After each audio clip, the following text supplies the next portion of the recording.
The Sir Doug Nicholls round brought a lot more than just some absolutely bitchin' jumpers. They brought some great footy along with it. Brisbane making a huge exclamation point. Essendon with one of the biggest wins that club has seen in years, and probably one of the weirdest losses we've ever seen, especially at Optus. Then also, Melbourne gets a huge bounce back game after suffering their first loss of the round last year. And I am just about ready to get fully jumped into this show because there's a lot to talk about as we get to the first real week of the first real rounds of buys. But of course, I'm your host, Ross Allen, joined alongside by the AFL correspondent, Coach Donnie Hess. And we also have a very special guest on the show, fellow GWS fans. Very hard to find them, especially here in the States. But we found one, actually. We got Rick. How are you guys doing this evening? I'm doing great. good. I am So you doing gotta good. get the pause and you both start talking at the same time. This is perfect. Can't you guys tell? Oh, it's a work in progress sometimes when you got an extra voice on here. But Rick Shivani, my GWS fan from my AFL series on the Donnie's Disposals, and another US AFL person. He plays for the LA Dragons, a great communicator. In fact, a really cool story. Why don't you tell him what a cool opportunity you had? Like I think it was what, last year or the year before. Year before. So, you want to talk about it, or we Oh just want to yeah, get yeah, into of footy? course. No, yeah, thanks for having me, boys. Obviously great meeting you, Ross, for the first time officially. Donnie was nice enough to invite me on as the token Giant supporter back when he was going through all the teams and getting everyone's thoughts on the preseason previews that he was doing. Obviously, Giants have had some great moments, some not so great moments this year, but the finals are still in the mix, and heading into the bye, trying to lick our wounds and trying to get healthy like so many other teams this year. There's just so many damn injuries. But no, yeah, it's been a fantastic round of footy. Obviously, Sir Doug Nicholls' Indigenous round is always a special time for every club, Indigenous, non-Indigenous, whoever. It's just a great opportunity. It's just as big as Anzac Day round. Yeah. It's a big part of Australia. It's a big part of footy itself. And I think we had some real treats this past weekend in terms of, again, Essendon making a statement, Brisbane making a statement, the Melbourne Demons making a statement, and even the Gold Coast Suns. Everyone loves ripping on them, but they had a pretty awesome win themselves. Yeah, and what better way than just to get into things, because the first game of round 11 was a highly anticipated matchup between the Melbourne Demons and the Western Bulldogs.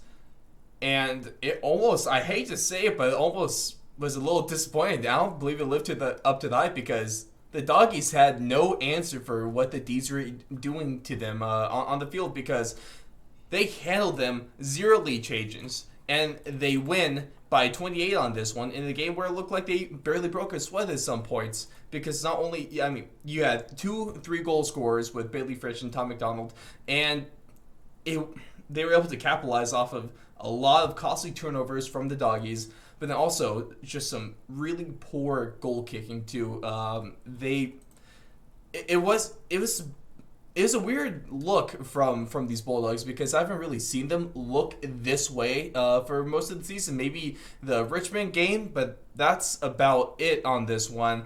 And as you go through this, let me know what you guys think about this game. But also, does this win reflect better on the D's, or does it reflect worse on the Doggies? I think it reflects I'll let worse on the Doggies just because, let's be honest, the way Luke Beveridge coaches his team, the way they play, they'll handball you to death. They just make footy look so pretty with the way they move the ball so fluidly, whether it's by hand or by foot.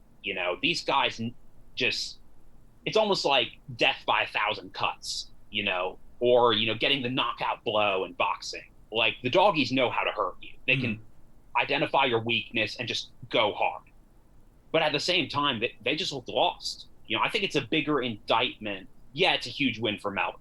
They've looked fantastic all season. This is their best season since, the 50s, when Norm Smith, the namesake for the medal, when he was coaching, and when their glory years. But the Doggies, they've come into this year with really high expectations. I was picking them as a flag contender even before the season started, just because that midfield. Yeah, even without Trelaw, obviously he's hurt now, but they can damage you. They really can carve you up, but they just looked lost. They didn't have the endeavor and the fitness levels they usually did. Melbourne just caught them snoozing. I mean, for me, this was one of those where this was a little bit of.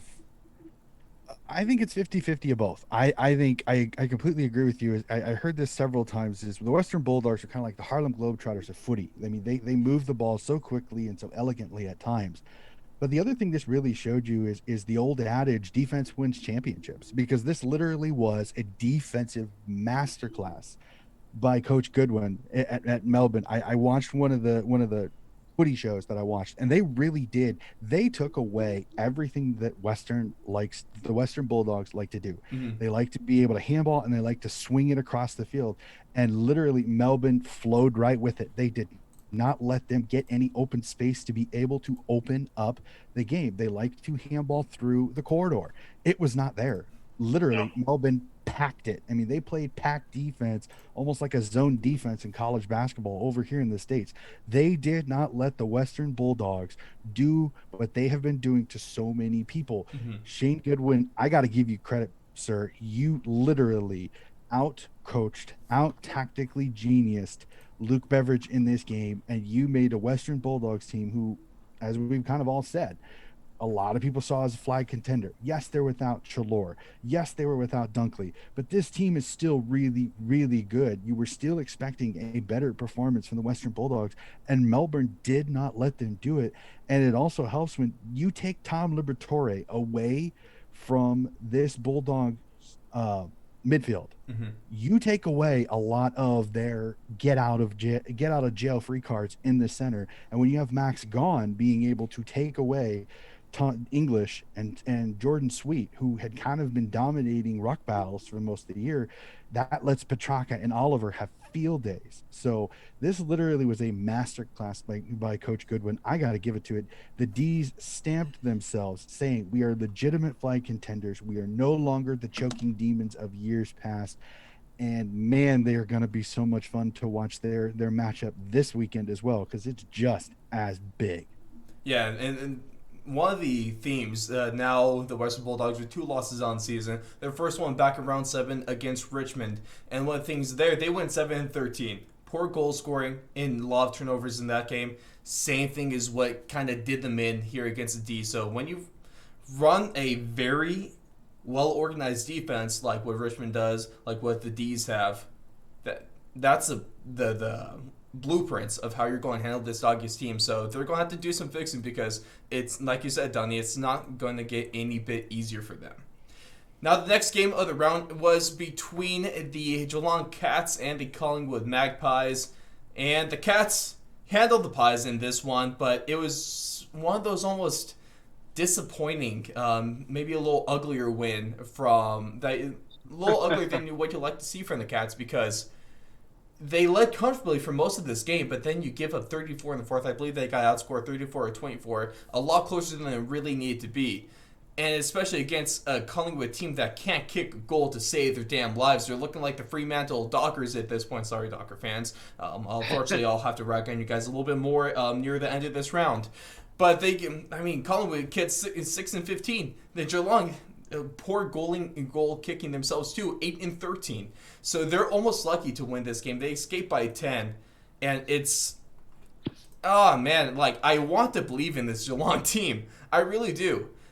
It obviously hurts that they don't have Dangerfield in the lineup, but they still have plenty of talent there. Like Tom Hawkins, he was the goal leader with 3 this game, so you still have him.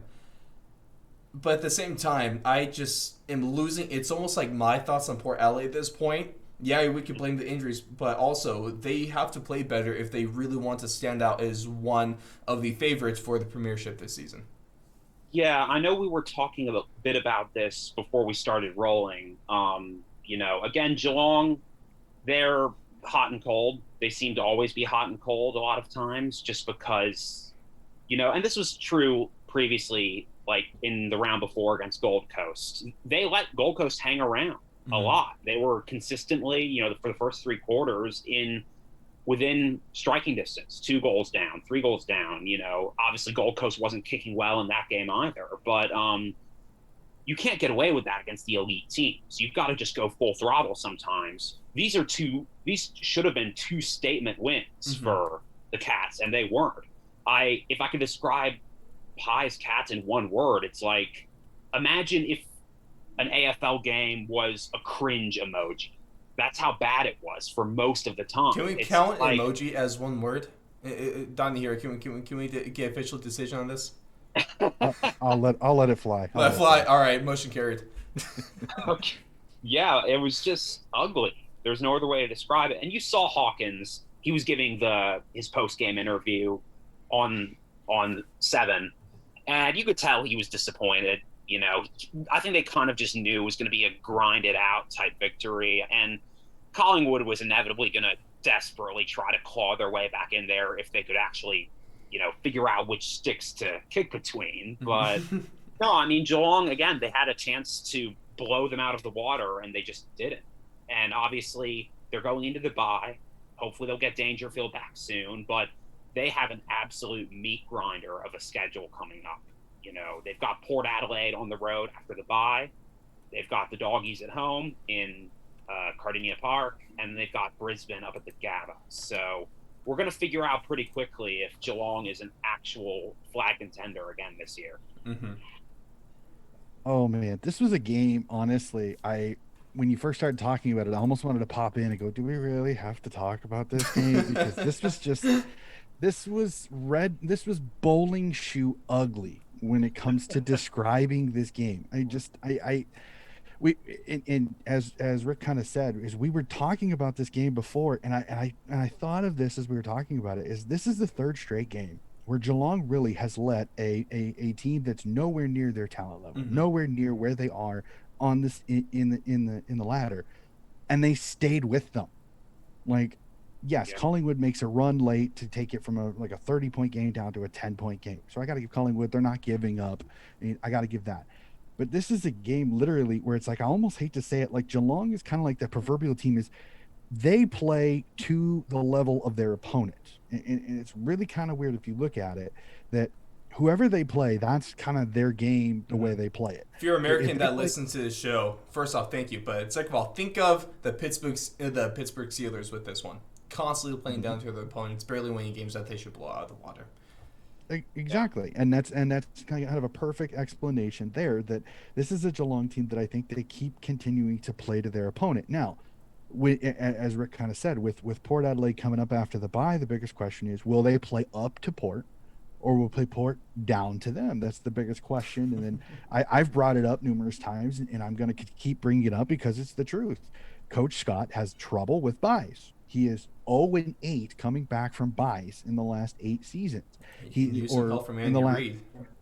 Oh yeah, I mean, it's absolutely ridiculous how many times he finds ways to lose games after the bye. I mean, a few years ago they were 10-1 going into the bye, and they one loss the rest of every game the rest of that season.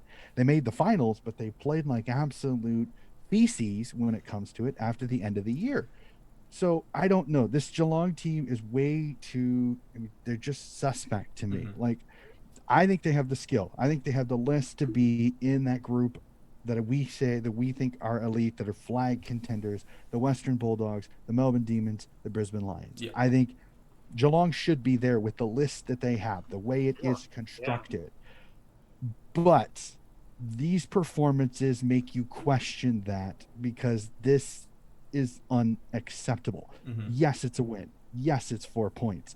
But as I said, bowling shoe ugly. This is a Collingwood team that is absolutely in shambles, and it doesn't help. They've lost Brodie Grundy in this game to a nerve injury. You mean the only guy that's had like any sort of hope for this Collingwood team? No, it's Jordan DeGoey a little bit, but he's another story in and of himself.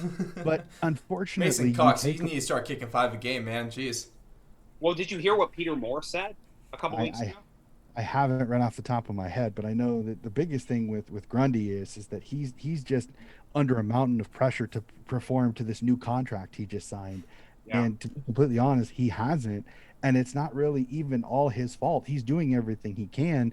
I think they fell victim to the situation and they signed him to a massive contract. And I don't know if Brody Grundy is a 7-year contract player. I don't know. And right now he is proving that to be absolutely correct when it comes to it. I hope he gets healthy soon. I'm not sure. I'd have to double check really quickly whether Collingwood, they are not off this week, so they do play They've this got week. Adelaide. Yep. Yeah, Yeah, they've got exactly. Adelaide So coming up. At the Oval, right? Yeah, at the Adelaide Oval. I think, Mm-mm. yeah, it's obviously. I mean, we could probably talk for an hour about how bad Collingwood's been this season, but obviously the Grundy injury was the last thing they needed. But what I was saying earlier about Peter Moore, if you guys don't know, he's Darcy Moore's dad. He was a Collingwood legend at like late 70s, early 80s, around that time period. AFL Hall of Famer. A lot of people forget that Darcy Moore was a father-son draft choice, but he basically said a couple of weeks ago that literally nobody can score 4 goals a game for Collingwood right now, just because of the way that Nathan Buckley is coaching. It's like watching grass grow out there. You know, it's incredibly boring. There's no excitement.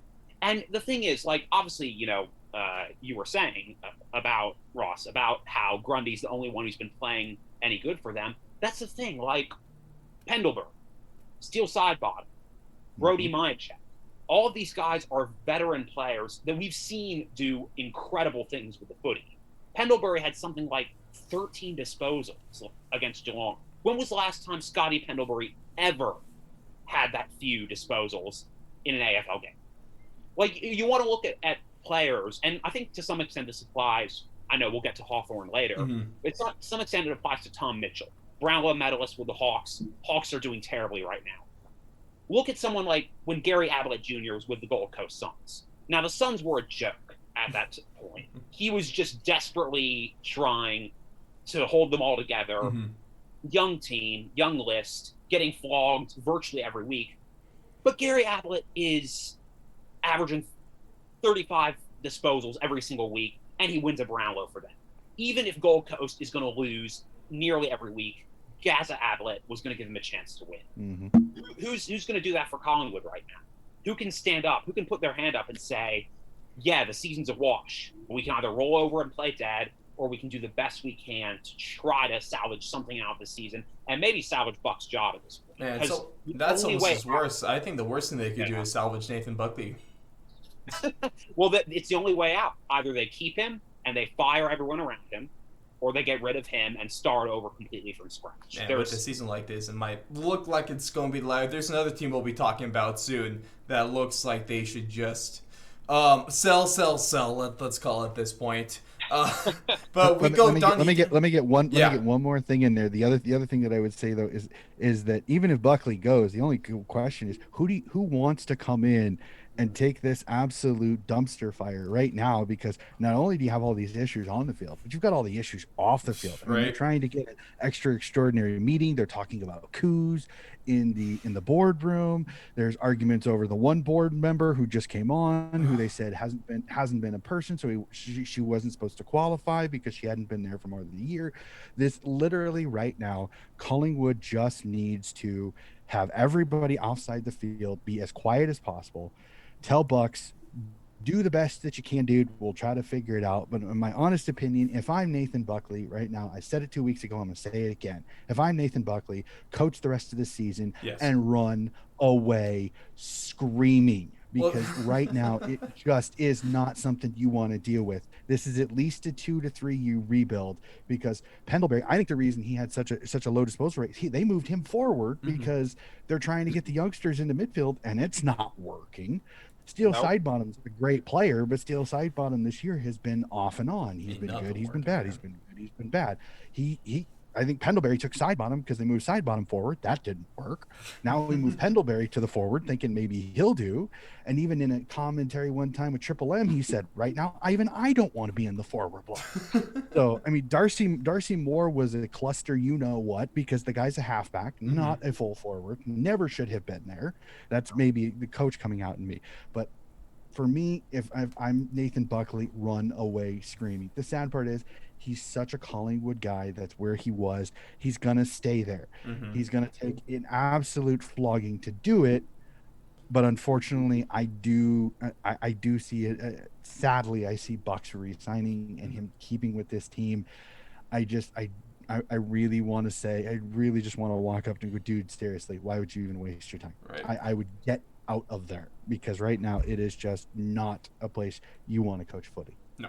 But if you are a coach, one of the teams that you would love to coach footy for right now is the Brisbane Lions, because these guys have been absolutely phenomenal this year. And Don, you didn't want to talk about that last game. How about I don't want to talk about this game, because Brisbane boat races the Giants, pretty much doubling them up in scoring, and brought to a 7th straight win. The hottest team in all of footy.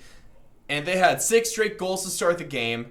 And I don't want to blame travel, but it did look like that definitely played a role in. They just looked, man, GWS looked like a bunch of zombies out there through most of this game. It was tough to watch, and it didn't help that you also had this extremely weird and downright stupid debut of Callum Brown, because, yeah, you bring this guy on, you sue him for his first game, and then you put him there as a medical sub, and he doesn't even see a second of game time. That was just really dumb, man. If it was any other team, I would totally chastise him for this. Since it's the Giants, I'll go a little lighter on them, because, you know, I can't just totally ream my own team, but I have to be at least a little bit loyal.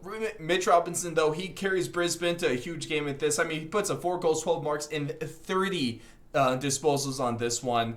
And I got to say, the D's look great, but to me right now, the Lions are the real favorites for the premiership. Yeah, I mean, I, as a Giants fan as well, I knew going in that everything had to go right, especially with our injury list. Especially being a road game, too.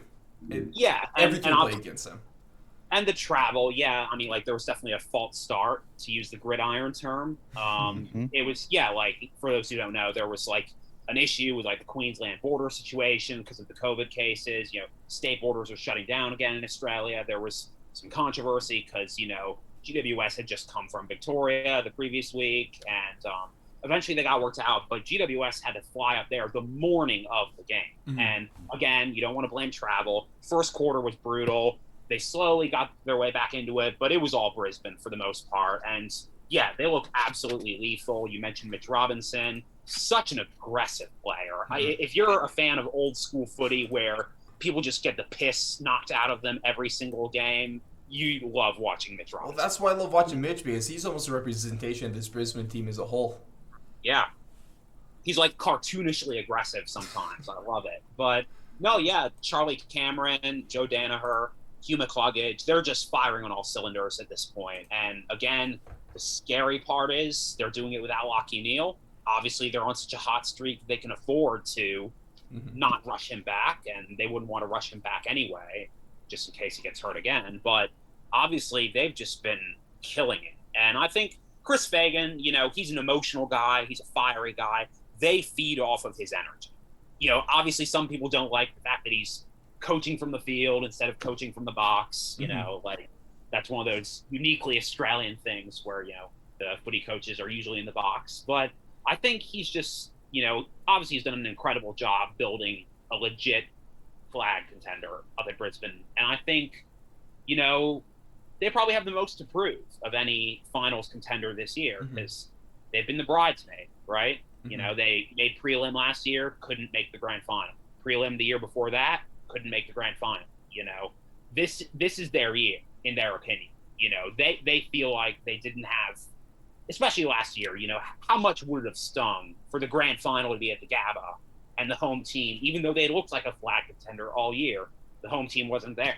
So I reckon that they really do have that extra salt to their game this year. Obviously, they have a massive, massive, massive game against the Demons. We'll talk about that shortly. But, yeah, no, absolutely. Hats off to Brisbane. They beat the Giants comprehensively. And, yeah, they're definitely looking like a fantastic, fantastic finals team at the moment. Yeah, I completely agree with that. This Brisbane team is just they give so many weapons, so many chances, and without locking deal, I mean, Lyon steps up. Mitch Robinson has a career high game. I mean, Mitch Robinson's one of those guys to use this one is like he goes in for a tackle so aggressively. It's like the cartoon eyes when their eyes get super big and like jump out of their head. Like that is Mitch Robinson to a T when he sees a guy that he can light up with a tackle. And he is Mr. Aggressive. He's physical and he's kind of an instigator. He'll get under your skin. He's a guy like he's the proverbial guy as an opponent. You hate his guts. You absolutely are sick and tired of him. When he's on your team, he's the one guy everybody loves because he's an instigator. He gets under your skin. He needles you. He picks you. He just gets after you. But for him to kick goals, that just shows you how deep this Brisbane team is. When he's kicking 4 goals on you, wow. I mean, Cameron's great, Hipwood's great, Danaher's great, McStay's been really good up front. The Lions have had a ton of injuries in the back, but just I mean, Oscar McInerney having a great time in the rock. I mean, this is a Brisbane team that they're so deep in so many areas. They're going to give every single team in this competition struggles because no matter who you stop, they're going to cause a problem in another situation or another place. So it'll be very, very interesting to see how this weekend's game between them and the D's goes. But this was just a comprehensive victory. I agree with you. GWS is just absolutely snake bitten, but they're blooding these young kids. I honestly, this is another team, a lot like Essendon, that you got to feel really, really confident because the youngsters are playing really well. Tom Green has been absolutely marvelous in the Definitely. midfield. Cal Ward has played really, really good in the midfield. Mumford is had a rejuvenation to his career. This is the first time they've lost a game with Mummy playing. And to go off what you were talking about Callum Brown, he almost got on. He was supposed to go on because Mumford's hamstring was bothering him, but Mumford didn't want to come off, and that's the reason that happened. Now, let me rant just a tiny bit. Ooh, Coming from let's a get coach, it. and I tweeted about I this, saw and this. Yeah. I saw this, and I've heard this argument by several people in the Vic media and the media over there. I hate rookies, first gamers being put at the med sub. I think Yep. it is the Doesn't make dumbest thing in the sense. world. That angers me that Yeah. coaches are doing that. Play the kid in the 22 or don't play him. Don't put him as the med sub. That is the most ridiculous thing. He Absolutely. loses his entry game because you put him as a med sub. Either put him in the 22 or keep him in the twos. I know the twos didn't play this week for GWS because they're in the new VFL. With the Victorian teams, those were all canceled. Okay, I understand that. Let the kid sit out. His parents stayed up in Ireland to watch the game. He didn't Yep. play. That That's is so messed up. the It was absolute. definitely a decision. The whole medical sub thing, like it seems like he gets criticized or praised every week, depending on who's using it or who's misusing it. But no, yeah, the Giants needed. Again, I know they were trying to get him on, and obviously Mummy's one of the toughest blokes you'll ever play with. So I get why he wanted to stay in, but yeah, no, you're right. Just completely mishandled, and we've seen that with other, like, remember a few weeks ago, the Crows. The Crows had that controversy with Lynch not even being ready to go on, and it's like, what the hell are you doing, guys? Like, I know it's a new rule, and sometimes people get confused, but come on, like, if you're gonna play, you gotta play. Yeah, It was ridiculous, and like I said, I'm one of those. The one thing I have to like, I'm almost more applauding some of these teams that don't just use the medical sub when they do. Yes, it was originally brought in for concussion. It's been used for differently, but this is one of those. Don't put a rookie, don't put a first gamer in that med sub. Do not do it. Do not do it. Coaches, be better. Put them in the 22. Put an aged veteran in there that's maybe not going to get as much time, but is going to be able to come in and be ready if need be. I feel sorry for Callum Brown. I'm hoping Leon Cameron makes up for that by getting him in the 22 this week. yeah, This week, I really, really hope so because I've heard a lot of really good things about this young player. But again, GWS, you've got so much talent coming back very, very soon. I think you'll be fine. You just literally ran into the best team right now yeah, going, best form. most dangerous offense, and you just ran into it at the worst possible time. And the travel didn't help. You were supposed to go up the day before. Queensland government goes, stay there, come on up tomorrow. And that really, I think that threw a lot of the GWS players off. And I agree, that first quarter, you could tell they were not ready to move up that day, to go up that day. They were ready to come the day before, and it really threw them off. It took them forever to get into the game. And by then they were already behind. And when this Brisbane team gets up on you, they put the foot to the throat and they don't lay back. And now on the bright side, for the Giants, again, I know they've got the bye coming up. I'm looking at the schedule, or the fixture, I should say, after the bye.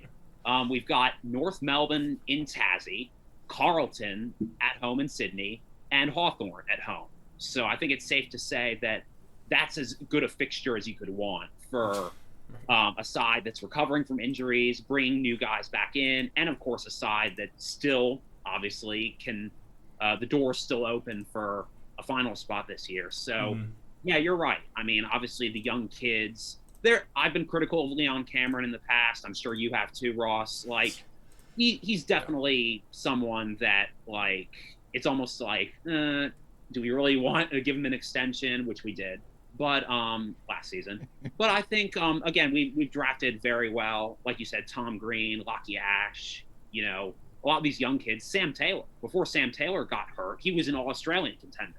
And he wasn't even supposed to be the fullback this year. Obviously, that's where Phil Davis normally plays. So, yeah, the Giants will be fine. It's just got to get healthy. There's hope.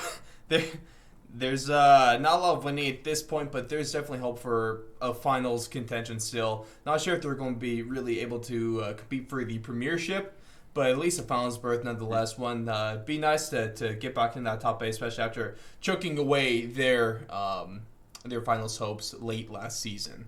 Now, the next game of the round was a good win for St. Kilda. They knock off North Melbourne. But the problem here is that, yeah, they get the win. Yeah, they stay in finals contention. But it was a really ugly win over a team that you really don't have an excuse to have an ugly win over. It just wasn't there. The accuracy wasn't there. It was a poor game against a lesser opponent, going 12-16.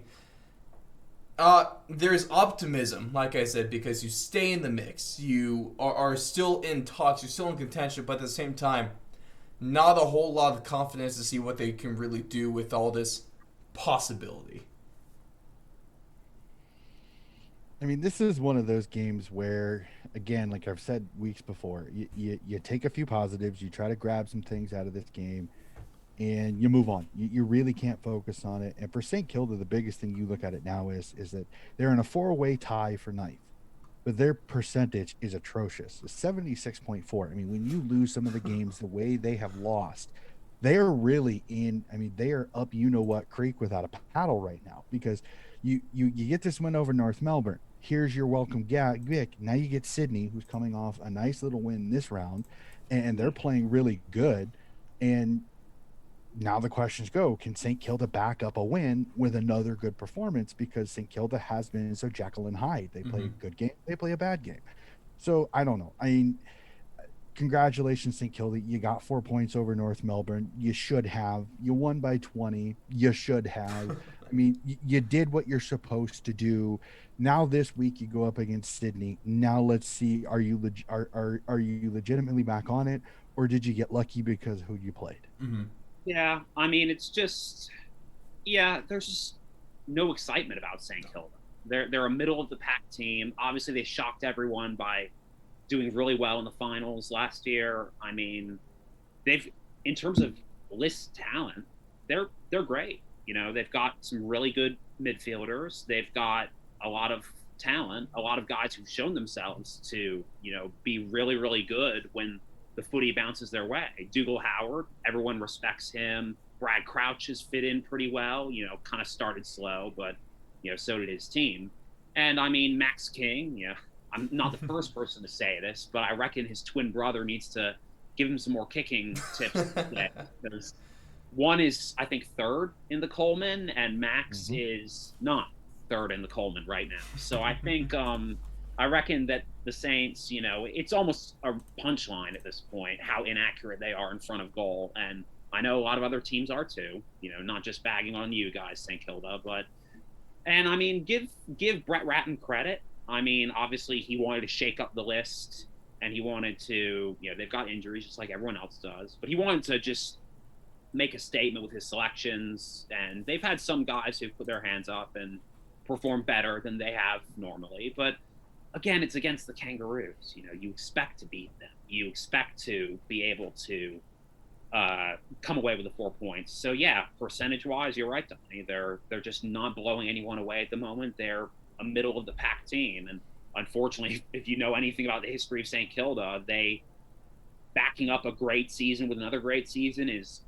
pretty rare, and it's unfortunate because they've got some really loyal supporters. Obviously, again, they've got as much talent as a lot of other Victorian clubs do, but they're just not getting it done, and they're not getting it done consistently. So, no. and it's really sad with this list. If you look at this list, top to bottom, yes, they've got injuries. Well, everybody does, but top to bottom, this list is legitimately talented. There's a lot of really oh yes, exactly. They didn't make the finals for nothing. I mean, the biggest issue they run into is that their injuries are in just places that kill them. Paddy Ryder and Rowan Marshall were one of the best two ruck combinations in the entire competition last year. Rowan Marshall can't stay healthy. That plantar fasciitis injury is just absolutely plaguing him, and Ryder can't play the entire game. And when you take away that ruck dominance, which lets them get first flow to the footy, they can't get their pressure ball going. They can't because they're playing catch up. Brad Hill is not a defensive tackle machine. He's a guy that plays best with the footy in hand. Well, when you're not winning the footy in the center, you don't have the footy. And that's really what's killing St. Kilda this year. But it's just these putrid performances, and then their list depth after their first 22, it's just not there right now. They don't have anybody. They can't drop a Brad Hill and bring in a guy from the VFL and not take a severe hit in the halfback line or the wing position to do it. So it's like there's nothing. Brad Ratton can't go. Brad Hill, Crouch, anybody else. Name a player that's played absolutely putrid. Even the King boy. He can't go. Take a seat. VFL boys, let's go. He can't do that because there's literally the VFL team doesn't have somebody that's going to step in and even do half of what these guys can do, even close, unless you're going to feed him to the wolves. So he's having to try to fight through this. And the problem is that there's almost complacency. And that's the worst thing to have in this league because there's so many teams with young players that are hungry, that are coming, and it's not a good combination. I think that's the reason why this St. Kilda team has had such an up and down season, because I think complacency has set into some of these superstars. Higgins and Butler up front, they got guaranteed contracts coming out of Richmond to play in the forward line, and there's nobody to take their places in the VFL. So what's going to happen? So it's kind of sad, unfortunately. Yeah. At least for St. Kilda, the one real positive that you have coming off this round is that, at least in my opinion, you guys had the best jumpers for the Indigenous round. So congrats on that. But yeah. I love that they included Nicky Winmar. I mean, that's such an amazing moment in Australian sports history, and I obviously hats off to them for coming up with a great design that very subtly, I think it was sort of on the abdomen of the jumper, but it was just a silhouette. So, I think it was about where he touched when in that iconic picture where he touched it. That's about where he touched it, which I think close. That's very, very cheeky. I loved that. Theirs was one of the best Indigenous jumpers. The thing I got to give the league here too is that they made Mungrick round 2 rounds, not just last week but this week as well, because I know Melbourne and a couple of them, they were worried about jumper clashes, so they're actually going to wear their Mungrick Guernseys this week, which is really, really cool. I thoroughly love that. I agree. St. Kilda's was one of the best. Having that little Nicky Winmar, the iconic pose of "this is my skin color" to the fans who were racially abusing him at the time is an absolutely iconic picture. If you get a chance, Ross, go find that picture. Nicky Winmar, St. Kilda, when he does it is absolutely awesome because he pulls his jumper up and he shows them his skin, and it's absolutely one of the most iconic footy pictures I've ever seen. It's moving almost just how powerful it is. Hey, so Oh, yeah. shout out to you, St. Kilda. Good job. Can we give him just like at least a little small round of applause for that, because I feel bad for reaming them about a lot of things. Well deserved, but hey, we gotta shout the positives when we can, right? Yeah. And again, like, I mean, I know you mentioned Paddy Ryder just not being able to take the ruck work by himself at his age, but since he's come back, he's looked pretty solid. And I know, just for him as a player and as a bloke, I think he mentioned something about, I know he took like a leave of absence for like family stuff. I think he had some mental health things to work on as well. So good on him for coming back and not really missing a beat. They've gotten flogged a few times, but his numbers have been, pretty solid for a guy who's, I think, 33, 34, something like 33, that. 34. He's in the tail end of his career. But no, yeah, so what do you got next for us, Ross? Well, what we got next for you is a game that was played between two teams. I'm kind of lacking on Both of them. I'm kind of lacking on the whole compliments for both these clubs. Gold Coast, at least, you get the win against the Hawthorn Hawks. The Hawks, man, you're still really towing the line with the worst of being the worst team in the league. You got North Melbourne just nipping at your heels ever since they got that win over them. At least they still had the 4 points over, but that's not really that. It doesn't seem safe at this point. But the Suns shine as they cruise to a solid victory over the Hawks. Ben King and Isaac Rankin, they put up 4 goals each, which was a career high for Rankin. If you remember, he was the 3rd overall pick taken in 2018.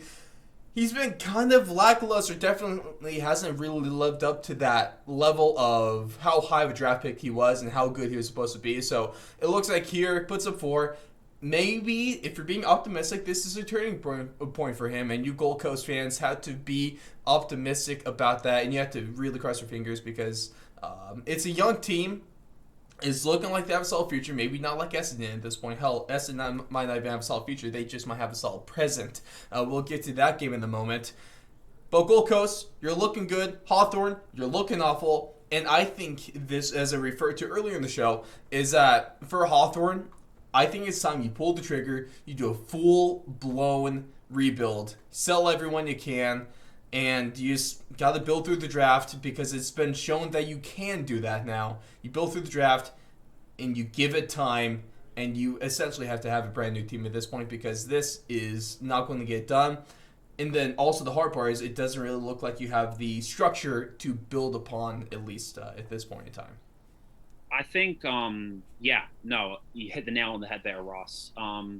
Again, hats off to the Suns. This is obviously a game they desperately needed to win, and it wasn't just a career high for Rankin. I'm pretty sure it was Stewie Dew's career high for points as a head coach. And again, the Suns get criticized all the time. Obviously, they're young. They've lost a couple of games they probably should have won. They almost beat West Coast. I think that was round 2, round 3, something like that. They've definitely had, their moments where they've looked really dangerous. And again, Rankin and King did amazingly well. Alex Sexton, he's been a great player for them in the past, but he's been dropped a couple of times this year, and he came back and he had a few goals himself. Their midfield is definitely getting the job done. Matty Riewoldt, fingers crossed on his return from that knee injury. They've got the bye coming up this week, and I believe they're playing Freo in Perth after that. So, maybe he'll be ready for that game, and if they do, they might be favorited. So I think, you got to give credit to Stewie Dew. Again, when they're clicking, when their skills are sharp and they're kicking straight, they look as good as anyone in the competition. Again, you can say all you want. Oh, they've had concession draft picks. They've had access to guys like Rankin and Rowell ahead of other clubs. But Stewie Dew's a good coach, and he's been a really stabilizing force that they needed for a young team. And I think, and they've also just done a great job in terms of not getting superstars, but getting guys like Oleg Markov, Brandon Ellis, Hugh Greenwood, guys who are fast, guys who are physical, who can really break a game open in terms of their speed, their classiness, their ability to do all the little things well. So I reckon the Suns, everyone wants to talk about their young talent. They've done a great job drafting, but getting those veterans around them and having the right cohesive mix has been a challenge for them in the past. So I reckon they've done a good job. And again, it was a win they desperately needed. Hawthorn, they just, I mean, I think they need to start talking succession plans, huh? Clarko deserves every superlative you can imagine. He's the greatest coach of the 21st century for a reason. 4 premierships, you'll never be able to take that away from him. But this is not a one-year thing. This has been a multiple-year thing. They've got so many of their premiership heroes have retired. You know, the only ones left really are like Bruce and, you know, Mitchell and guys who've been around for a while and who've been very, very good and very, very productive. But the star is dimming. It's damn near out. It's like, and you hate to see it because Clarko is such a class act, and he's so acclaimed and so respected in the industry. Again, they can draft. You know, Will Day, he's hurt right now, but he's been really good for them. CJ, obviously, he's a guy who can get the fans on their feet with his classiness around the ball. We haven't seen what's his face, Denver Granger Barris yet, but he was their top draft pick from last year. But no, there's just no excitement. There's no spark. They just feel like they're dead in the water. And Kane Corns, I'm not a fan of Kane Corns. He's like the Skip Bayless of the AFL. Everything he says is just eye roll worthy. But he's dead on the money when he says that North Melbourne is closer to a flag than Hawthorn is. Oh, 100%. It's harsh. Man. It's harsh. Believe that. Very harsh. But it's true. And obviously Hawthorn's CEO, Jeff Kennett, for those who don't know, he was the state premier of Victoria for several years. Very outspoken guy. He's backed Clarko 100% up till now. But Sam Mitchell, of course, he's a Hawthorn legend. He's been an assistant coach there. Everyone assumes he's the head coach in waiting. They just have to start talking about the inevitable. They can't keep kicking this can further and further down the road because every week it's just gets more and more embarrassing in terms of, and of course, obviously those flaws have been, everyone's going to be like, oh no, they came back to beat Adelaide. They came back to beat Essendon. Yeah, those are their only 2 wins this season. Like, yeah, they've had those amazing moments that, you know, people are like, oh, Clarko's still got it. But I mean, it's just, how much longer can you let it go on at this rate? And they're just getting few and far between. No, I completely agree with you on all those points. The biggest thing that I say is this is the Gold Coast Suns that I thought potentially we could get this year. A team that could score a lot of points. They're going to use the young talent really well. I mean, Jack Riewoldt having 2 goals from the back line is something that you got to say is impressive. They finally got a functioning regular ruck. They're not just using 2 makeshift forwards in after they lose Witt to his knee injury. But this is a Gold Coast team that honestly, it's just because of their youth, they are inconsistent. This is a big win. It's a good win where they looked really, really good. Yes, it's against a Hawthorn team that has been, shall we say, suspect, if I want to be polite with you. But if you really look at it, is Stewie Doo is doing everything he possibly can with the group that he's got. The issue he has is it is so hard for him to get veterans. He's got a few veterans. Yes, he's brought in Levi Greenwood. He's brought in Brandon Ellis from the Tigers. He brings in Olaf Markov, who's not a veteran, but an experienced player who's been practicing, who was in the Richmond system and got moved out. And the best part is you've got the loyal guy to the Gold Coast, Tuke Miller, who's been an absolute wonder in the midfield while Matty Rowell has been out. This is a Gold Coast team. There is a ton of talent. There's a ton of it there. Their issue is that they just can't keep it because this young talent can only stand so much losing before they want to go. I mean, they just put out their decade team a couple of weeks ago, and 12 players on their top 22 are donning a different Guernsey as we speak right now for a different club besides the Gold Coast Suns. That is the problem. The problem is that yes, they draft well. Yes, they get all these concessions. Yes, but these young players are not staying there. I mean, think about a forward line currently as we speak of Ben King, Charlie Dixon, and Tom Lynch. Yeah. All Gold Coast draft picks. Yeah, and I think they're slowly getting to that point where, I mean, I believe they've already extended Lukosius, or maybe it was either him or Noah Anderson. He's another guy who deserves a lot of love. He's been fantastic. You know, he mostly plays on the wing, but he gives him so much speed and class at the outside, on the outside part of the oval. But they're slowly getting, you know, a bunch of re-signings, or they have in the last few years. Charlie Ballard, you know, Sam Collins, I believe. And, you know, they're building a culture. And Tuke Miller has been a big part of this. So has David Swallow, who's a very unsung hero of Gold Coast. They've definitely tried to, you know, improve the culture as a cliched phrase. But, yeah, you know, the Suns of 2021 definitely aren't the Suns of even 2016 or 2017. You know, it's a better place to be. The players are happier. Stewie Dew is known for being, you know, a very personable guy who really gets the most out of his talent.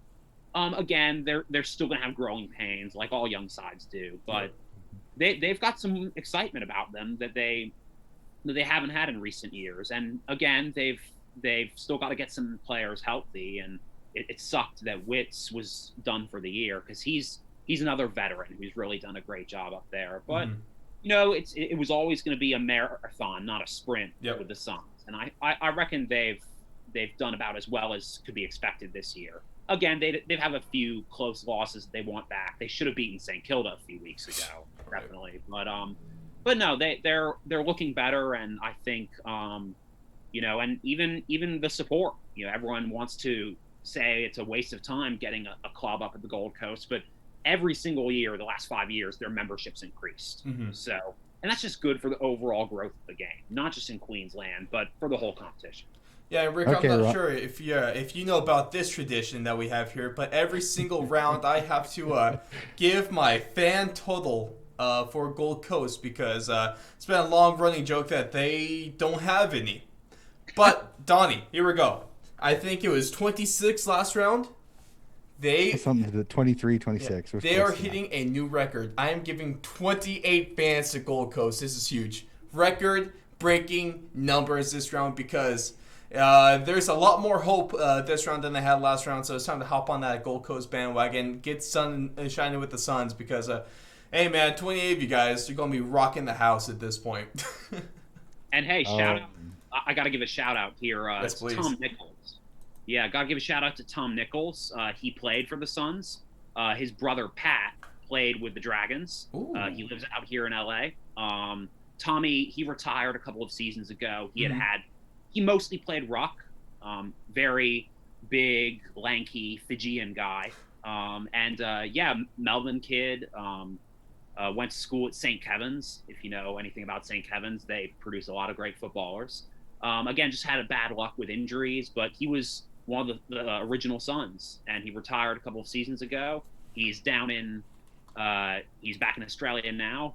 Not sure if he's watching, or if he will be watching, but g'day, Tom. Hope you're doing well, and hope to see you back in LA once the borders are open for Australia. So, well, that's a lovely shout out there.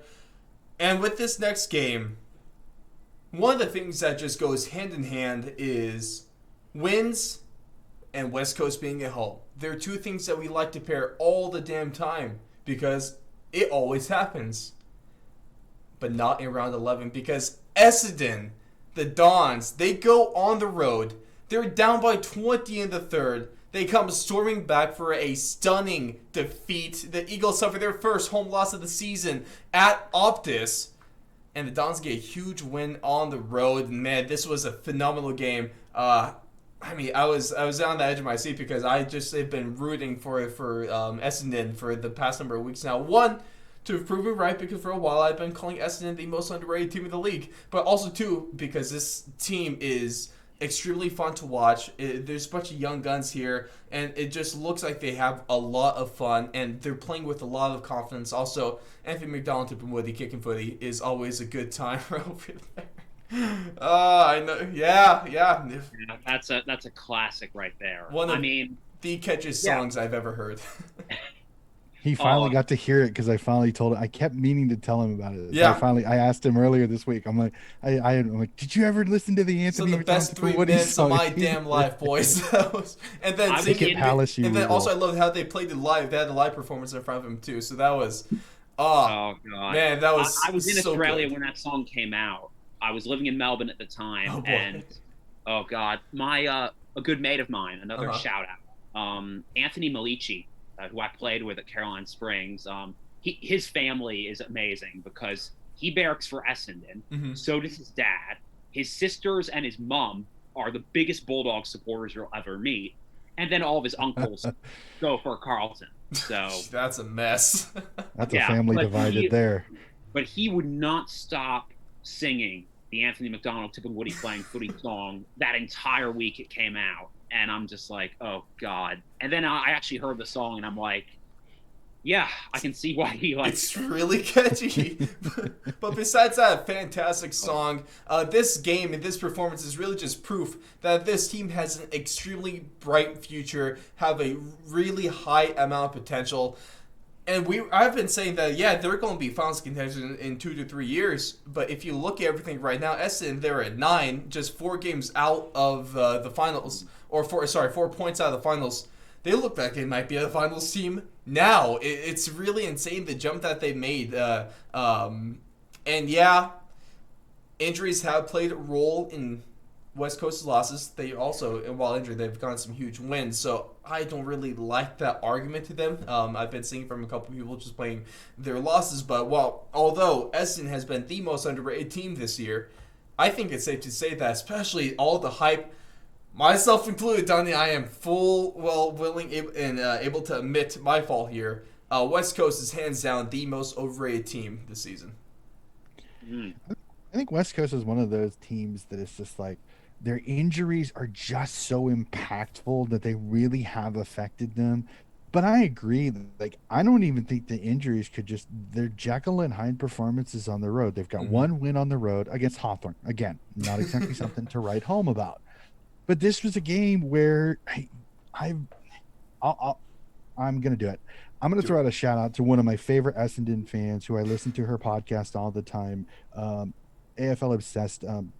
Rosanna, I have told her numerous times in a couple of messages back and forth. I said, this is my favorite team to watch besides the Swans. Like if Essendon is on, I am going to watch it because they are just excitement in a bottle. They go after it. They don't care if they give up points. They give up points.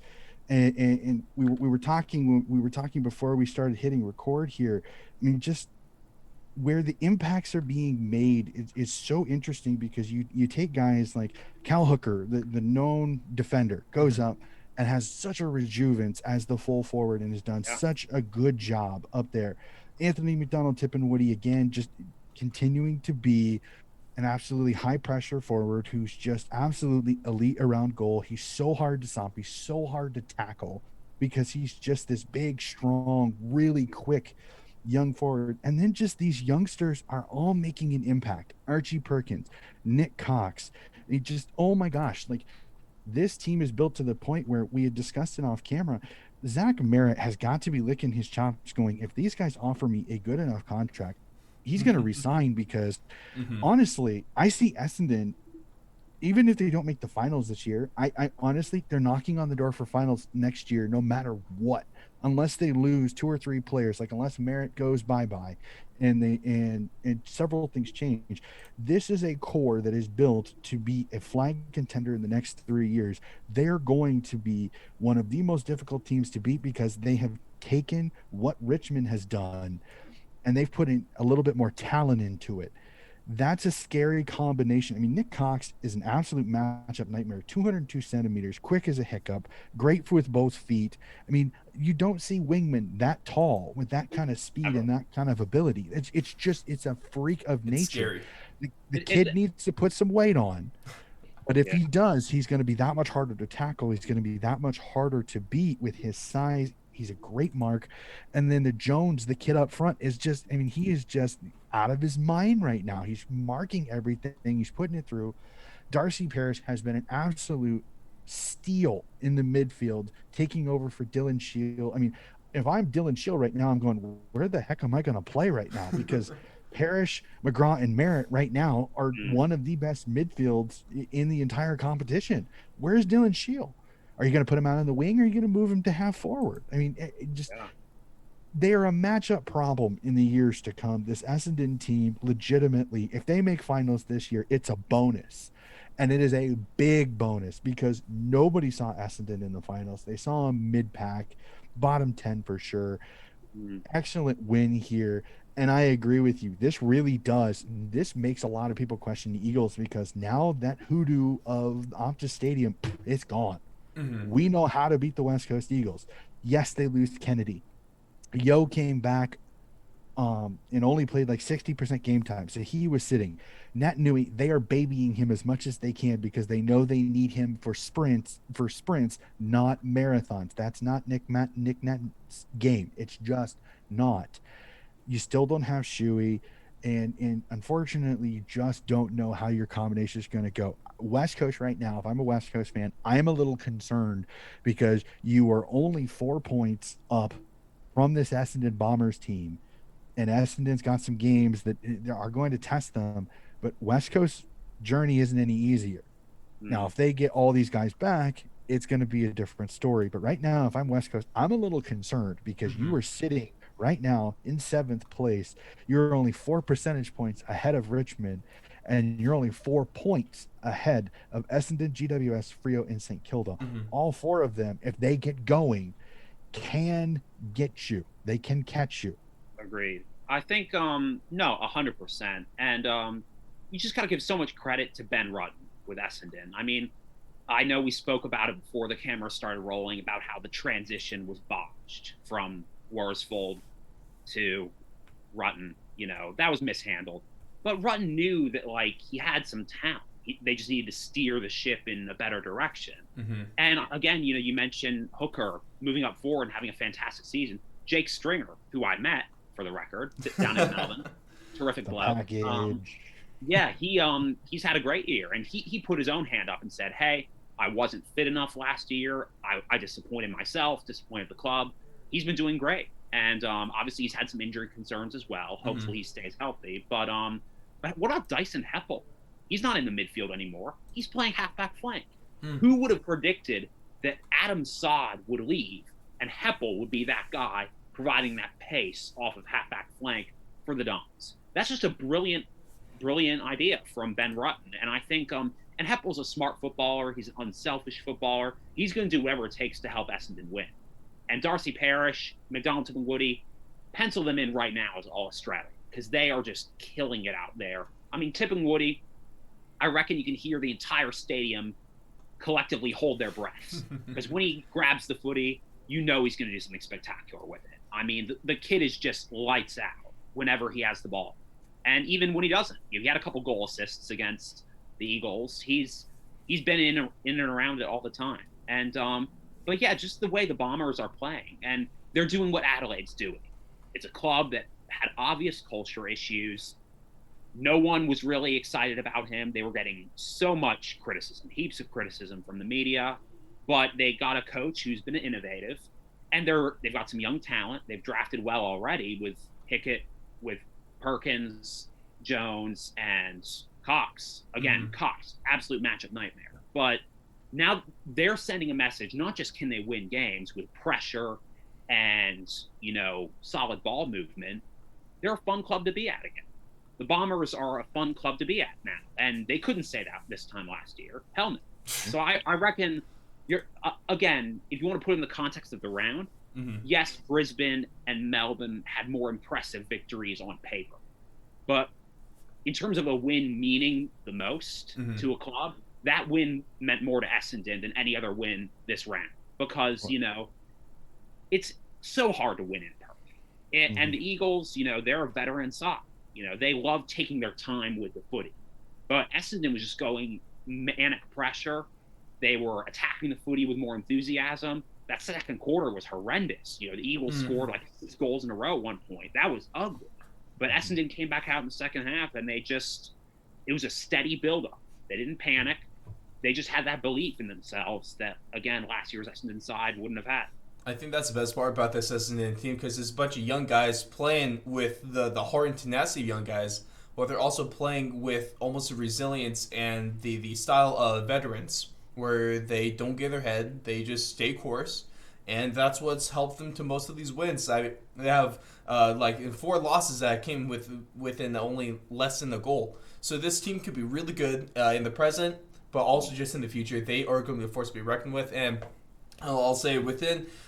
It might be generous, but within 5 years, these guys are going to be contending for a premiership. I'm confident enough to say that. This team, going off of that though, one team that has been just doing nothing but contending premierships is Richmond, and they did defeat Adelaide.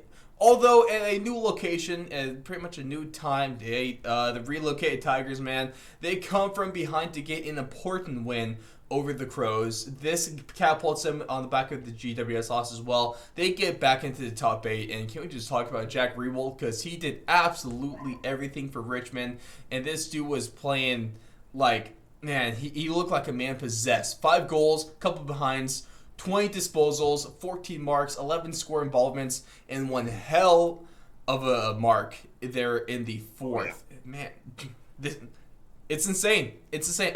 What can't this guy do? And then the thing is, yes, Richmond gets a good win over a good team. The Adelaide Crows are a good team. The problem is all the season that, yeah, they get a good win, but then they're able to do nothing with it. They're able to grab a little bit of momentum. They're able to do nothing with that. They've been almost as hot and cold as West Coast has this year. And if they really want to, I mean, I keep hearing it, oh yeah, just wait till later the season, Richmond's going to get hot. This might catapult them to that, but also I just don't have, I have my doubts just because we haven't seen any proof of their ability to do that this year. So they have all the tools necessary, but it's all a matter of actually being able to do that.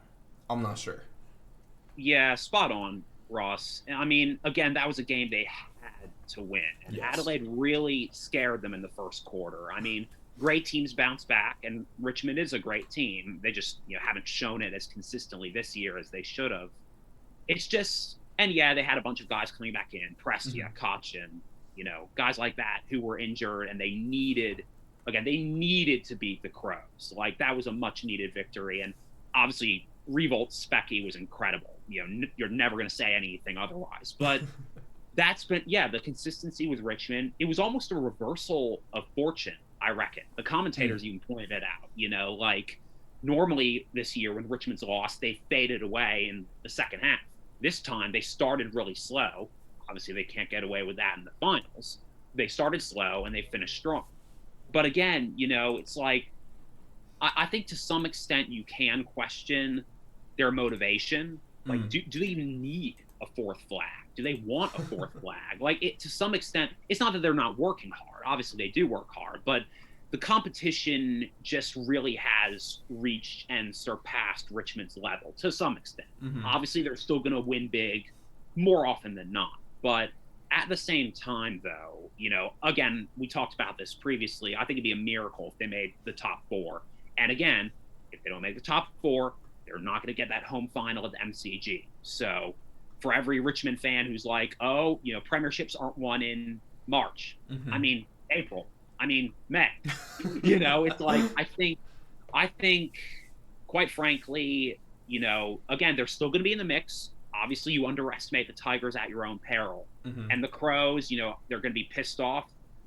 I think it could get ugly next week against the Pies when they're back home at Adelaide Oval. But no, yeah, I mean, the Crows, as much as everyone has been impressed by how strong they've been this year, they beat Melvin and they beat Geelong. Those were 2 huge scouts, but they're still not quite there yet. They still need to mature, and I reckon, they just kind of they were asleep a little bit in terms of just letting Richmond get back in it, because you're not going to be able to win that game if you just let the Tigers just keep creeping up and not going away. So, and again, Richmond's depth, obviously you had Coleman Jones and Mabior Chol come in and do some really good things with the footy. But again, the question with that is like, are they going to be able to do that week to week? Yeah. Are they going to be able to sustain this form.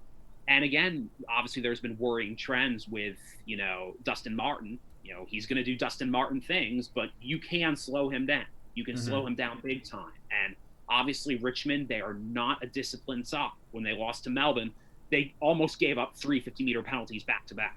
And it was just, they are not used to losing. And obviously, they give away a lot of frees. So they're walking a tightrope right now, Richmond is. And Hardwick, that's safe to say. Yeah, Dimma Hardwick, he gets a lot of criticism, he gets a lot of praise, but he's going to have a monumental coaching job for the rest of the season because everyone knows what's expected of Richmond. Yep. But can they reach that level again? I don't think they can. Obviously, again, you underestimate them at your own peril, but I still don't see them as a top 4 side. I completely agree with you 100% on that. They're not a top 4 side, not with the elite teams that are in the competition this year. And for me, this is a tale of two teams. This is an Adelaide team that, as I said in the preview week last week, I said these are the games that scare me. You come off a massive win, you come up against a team that needs to beat you, and if you don't come out and give everything for the entire game, they can get you. Now, they defied me a little bit that first half. I completely agree with you. Adelaide jumped all over Richmond, and that's a worrying sign for Dimma Hardwick because that's not something that's always going to be able to happen. And Richmond is notorious when they lose. Sometimes they lose big. They either win big or they lose big. Unfortunately, that's kind of the Richmond way. That with their pressure, sometimes if you can get through it, you can burn them big time. I think what Brisbane did last week really kind of exposed Richmond. Richmond is the most undisciplined team in the entire competition. They've given the most free kicks away out of any team over the last 5 seasons. I think that's going to eventually bite them in the rear end eventually, because you're going to get a guy like Matheson last week for Brisbane that's just he's going to get in Dusty's face. He's going to get in some of these kind of hot-headed players like Shai Bolton and Daniel Rioli and Dusty Martin and Riewoldt. And if they start giving away 50s or they start giving away free kicks, it's going to become an avalanche and it's going to hurt them because you can't make those mistakes in finals. They've been lucky they haven't had that agitated type of player against them in the finals. But when you've got a Brisbane, when you've got a Western Bulldogs, when you've got a Melbourne Demons, you've got a few agitators in there. I think it's going to be quite interesting to see how this Richmond team goes. Richmond gets a big win. They get Cochin back. I'm hoping his hamstrings and his soft tissue injuries are back because he is their glue. He is their glue for the midfield. I really think you saw this was more the Richmond that we expected in the second half. They've done this before where they just wear you out. That's what they do. They pressure you and pressure you and pressure you until you finally break. And when you break, they jump all over you. That's the way this Richmond team has been. I don't think they're a final top 4 team. I completely agree with you. But if they get in, they're a shot. Yeah. That's just because they are so final experienced and they will be, I think, a lot healthier by then. You're going to get their best shot. But I think not being in the top 4, which they have been in previous years, they've won the flag, is going to affect them because they will have to win an extra game. And their style, that may come to bite them eventually. Nick, with Jack Riewoldt, that's mark of the year. Him and Shai Bolton right now, I'm trying to figure out which one's better because it's hard to fight the two. And even Richmond Twitter had fun with it. They put a side by side of each of their pictures and go, who did it better? And it's absolutely amazing. That is awesome. I'm hoping everything goes well, but this is a Crows team that I agree with you. I think they're going to be angry because they lost a great opportunity to put themselves back in the chat for finals. If I'm Collingwood, no Brody Grundy, and now you've got Taylor Walker and the Crows playing you this week after kind of a bad loss. It's bad. It's going to be bad. That could not be a fun opportunity there. Oh, and how good is Dreamtime? Not at the G, but Dreamtime game, Richmond Essendon. Boys, there's going to be some fireworks in that game. And I know we were talking about it a little bit. I'm still inclined to tip Richmond, but based on how the Bombers are going, that's going to be a really, really, that's going to be a nail biter. And I think as far as the Crows go, yeah, they're going to play angry next week. You know they will. But they're in a unique spot, just like list-wise, roster-wise, because they're playing a lot of young kids, but they've also got the Sloans, the Tex Walkers, the veterans who've been there a while. Yep. Paul Sietman is another guy who's having a very good season. He's been, I mean, shit, he might be in the running for their best and fairest because he's been a fantastic, consistent player. He's had a lot of injury issues historically, but he's doing great. But they've got a handful of veterans and then a bunch of young kids. But those young kids have really shown to be resilient this season. And I reckon that Matty Nicks is definitely, he's not going to get too far ahead of himself, but he's going to back in his players. I don't think there will be too many changes heading into next week. And I think they're definitely going to be in a position to do some damage against Collingwood. Yeah. And then with the second to last game of the round, it was a patented, another one of these, slow start by the Sydney Swans. I'm sorry, Donnie, but that's just how they seem to play at this point, but they're able to recover, they're able to bounce back, and they're able to get a solid win over the Carlton Blues.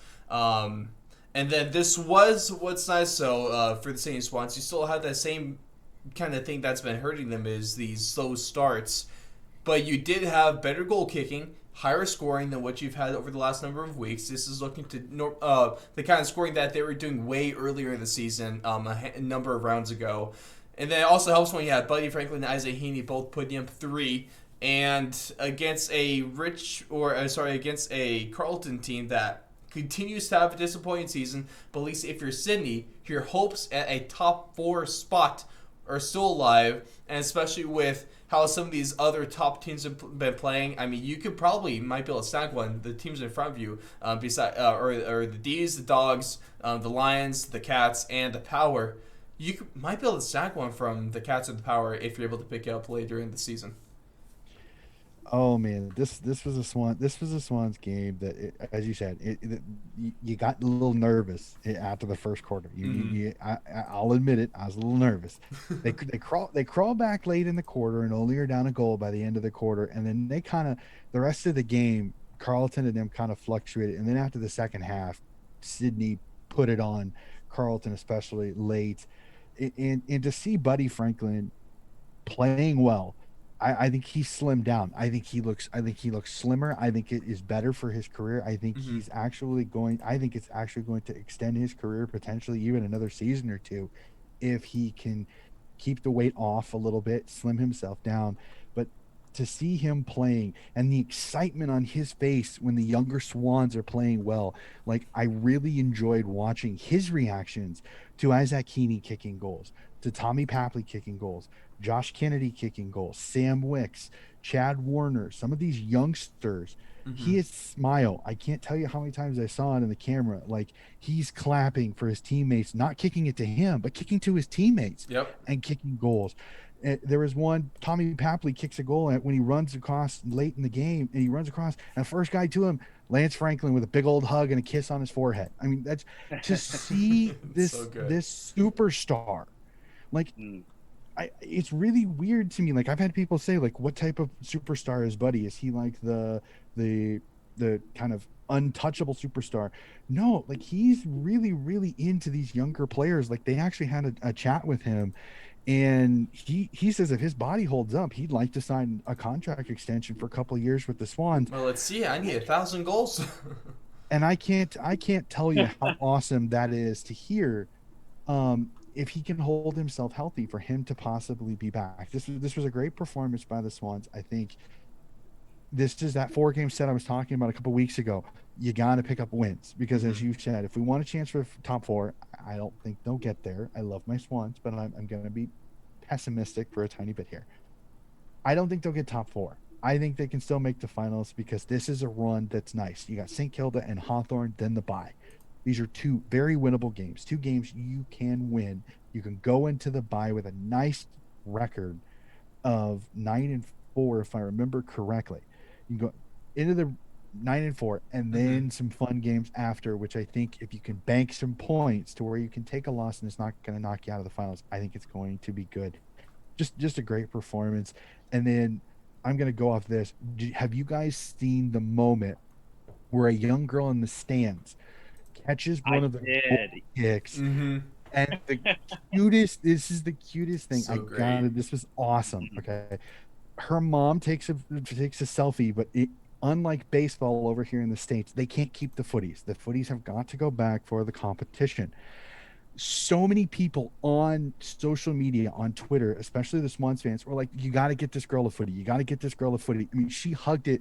I even saw one person, I can't remember who, says, "I want to love footy like this girl loves this footy." Like she literally was hugging it, like it didn't want to go anywhere. I have good news for that. For people that are listening to it, the Swans have located this young girl, and I believe they are getting her a footy from the Aw. game due to this. So that is a really, really cool moment. I found that out.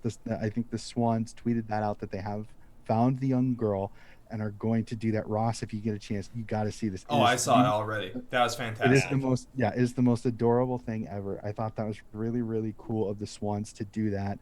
Um, just a great, great performance here. I got to admit, it was awesome. I cannot wait for next week. This game scared me a little bit because Carleton has a chance to score and score and score. Harry Mackay is such a pain, and he gave us headaches all day. Thankfully, he was 3-5, which I think really helped them, because if he kicks 4-4-4 or 5-3 the other way, I think this is maybe a different game. But Yeah. Carleton, unfortunately, their defense just makes mistakes at the worst possible time, and there's still question marks on Doherty, on Sod, on this back line. Are they fully engaged defensively as much as they are engaged when the footy is in their hands? Mm-hmm. I'm gonna piggyback off of that. I mean, I knew Donnie was gonna be a little one-sided in this one, but so this means I've got to, sorry, Carlton fans, I've got to rip your team a new one because Donnie was so effusive in his praise of the Swannies. But no, I mean, how many times have we seen this before? Carlton has the game by the scruff of its neck, they choke it away. It's psychological at this point.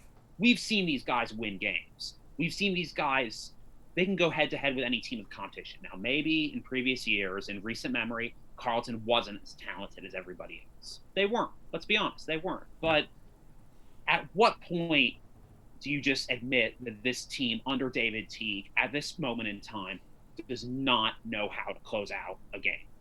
And those types of losses, they stick with young kids. They mess with their brains. Again, it's psychological. You know, we've seen it countless times because they just can't close out the close ones.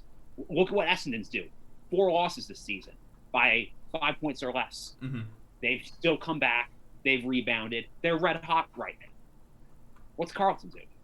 How are they able to convince their supporters, to convince their team, to convince everyone who's watching them, that they're on the right track, that they're going to be able to, when you have the Coleman Medal leader, Mackay, he's been incredible this season. You can also pencil him in for All-Australian, but where are the results? Like, again, Adam Sod, Zach Williams, massive free agent additions. I know everyone's talked about their lack of impact already, but, like, you know, Doherty, Cripps, you know, those are the co-captains of the footy club. Like, I know Cripps has been hurt.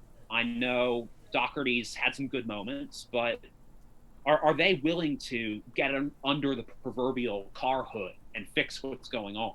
Like, it just, you know, it's just, they're just in a funk right now. They're in a funk. And I really don't know if David Teague has the moxie, so to speak, to just, like, get this turned around. You know, people were saying going into the season, and I agree with them, anything less than finals at this point for Carlton is a major disappointment. And that's where they're headed. You know, you could say, oh, St. Kilda, they're used to losing. You know, having one amazing year probably shocked them, and they weren't able to back that up and back themselves. With Carlton, this is the most, you know, for the most part, in terms of flags. You know, I know they're tied with Essendon, still the most successful franchise in VFL AFL history. Yeah. Like, this is a Melbourne institution. How are they still underachieving like this? You know, the cliche, putting pride in the jump, you know, do these players really do they feel that sense of pride when they're playing for the Navy Blues? I mean, you know, a lot of them are going to work hard. They will, but it's just never enough.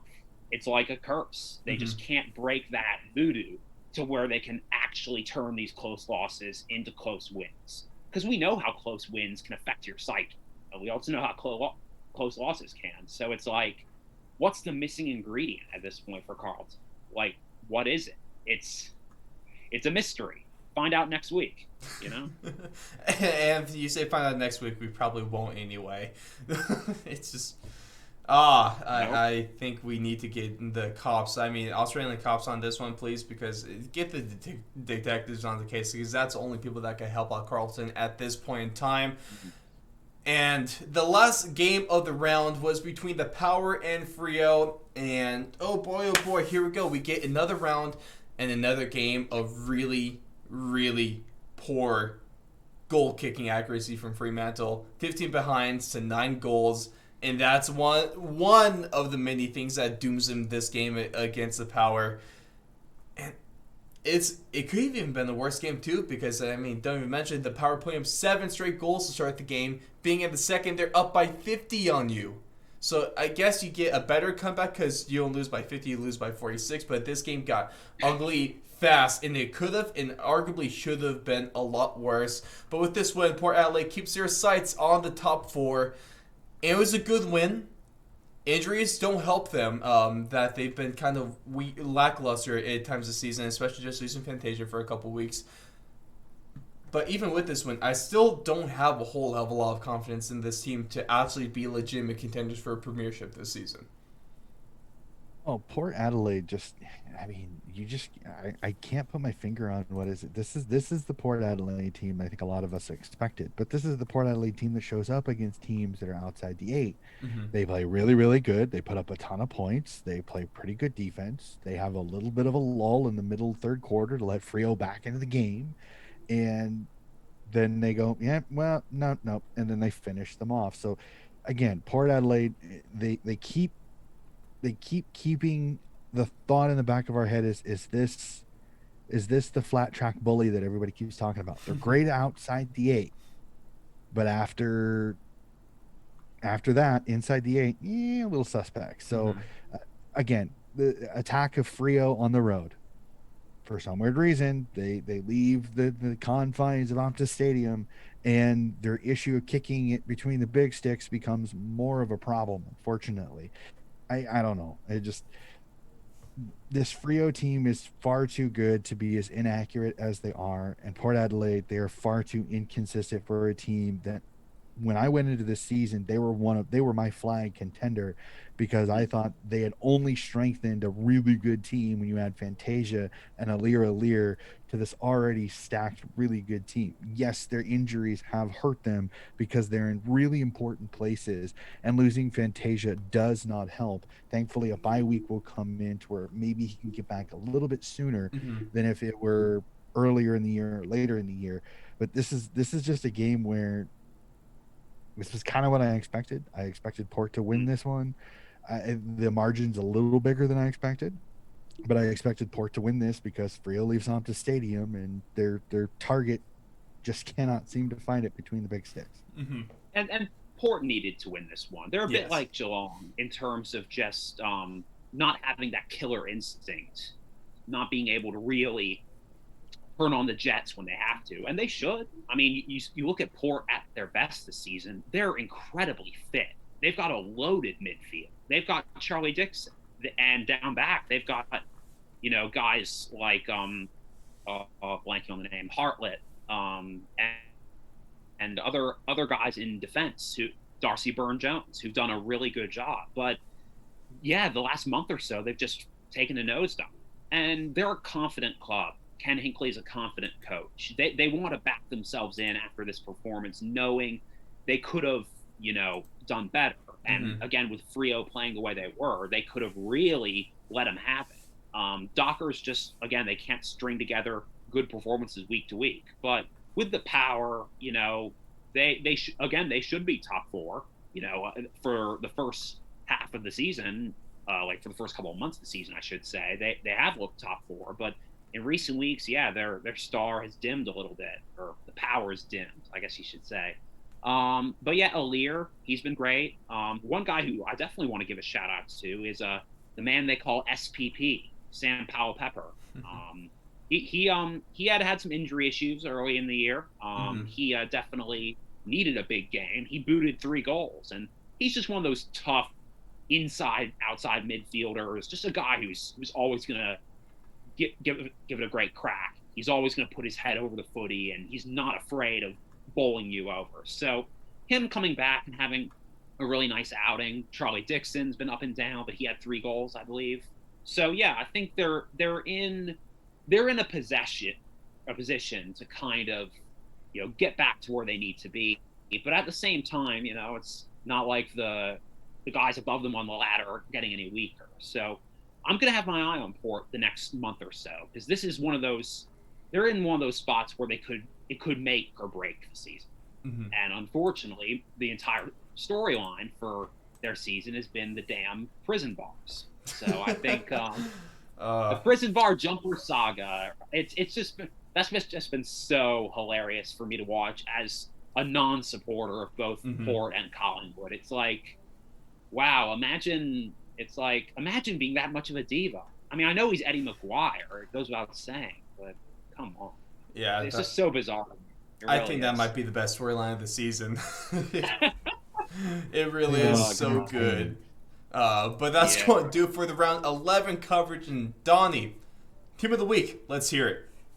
We'll try to go extra quick because that breakdown was a lot of fun, boys. So we'll hop right into it. Team of the round. Let's start with our defenders. He got a lot of work this week, especially the way Melbourne took down the Doggies. Western Bulldogs, Bailey Dale, 30 disposals, 5 intercept possessions, a goal assist, 4 score involvements, 10 marks, and 588 meters gained for Mr. Bailey Dale. Geelong's Zach Toohey, the Irishman, 27 disposals, a behind, 5 intercept possessions, 7 score involvements, 8 marks, and 616 meters gained for the Irishman. I got to give a little bit of love to an old timer here. Collingwood's Chris Mayne, 32 disposals, 6 intercept possessions, 4 score involvements, 11 marks, and 414 meters gained for the aged veteran for the Magpies. Brisbane's Daniel Rich, 22 disposals, a goal, 2 behinds, 5 intercept possessions, 7 score involvements, 6 marks, and 460 meters gained for the Brisbane Lion center halfback. Port Adelaide's Dan Houston, 29 disposals, 7 intercept marks, 6 score involvements, 8 marks, and 292 meters gained for Mr. Houston. And last on the defensive core, I discussed him a little bit. You got to give him a little bit of love. Jack Riewoldt, 27 disposals, a goal, a behind, 2 intercept possessions, a goal assist, 7 score involvements, 14 marks, and 737 meters gained for the young Gold Coast star. We'll hop to the ruck, and unfortunately with his injury, he is out now. So we have a new starting ruck this week. Port's Peter Laddams, 20 disposals, 2 goals, 3 intercept possessions, a goal assist, 6 score involvements, 4 marks, 21 hitouts, and 366 meters gained for the young Port Adelaide ruckman. Will go to the midfielders. First, we'll start off with a big winner here. Essendon's Kyle Langford, 28 disposals, a goal, a behind, 2 goal assists, 9 score involvements, 9 marks, and 403 meters gained for Mr. Langford.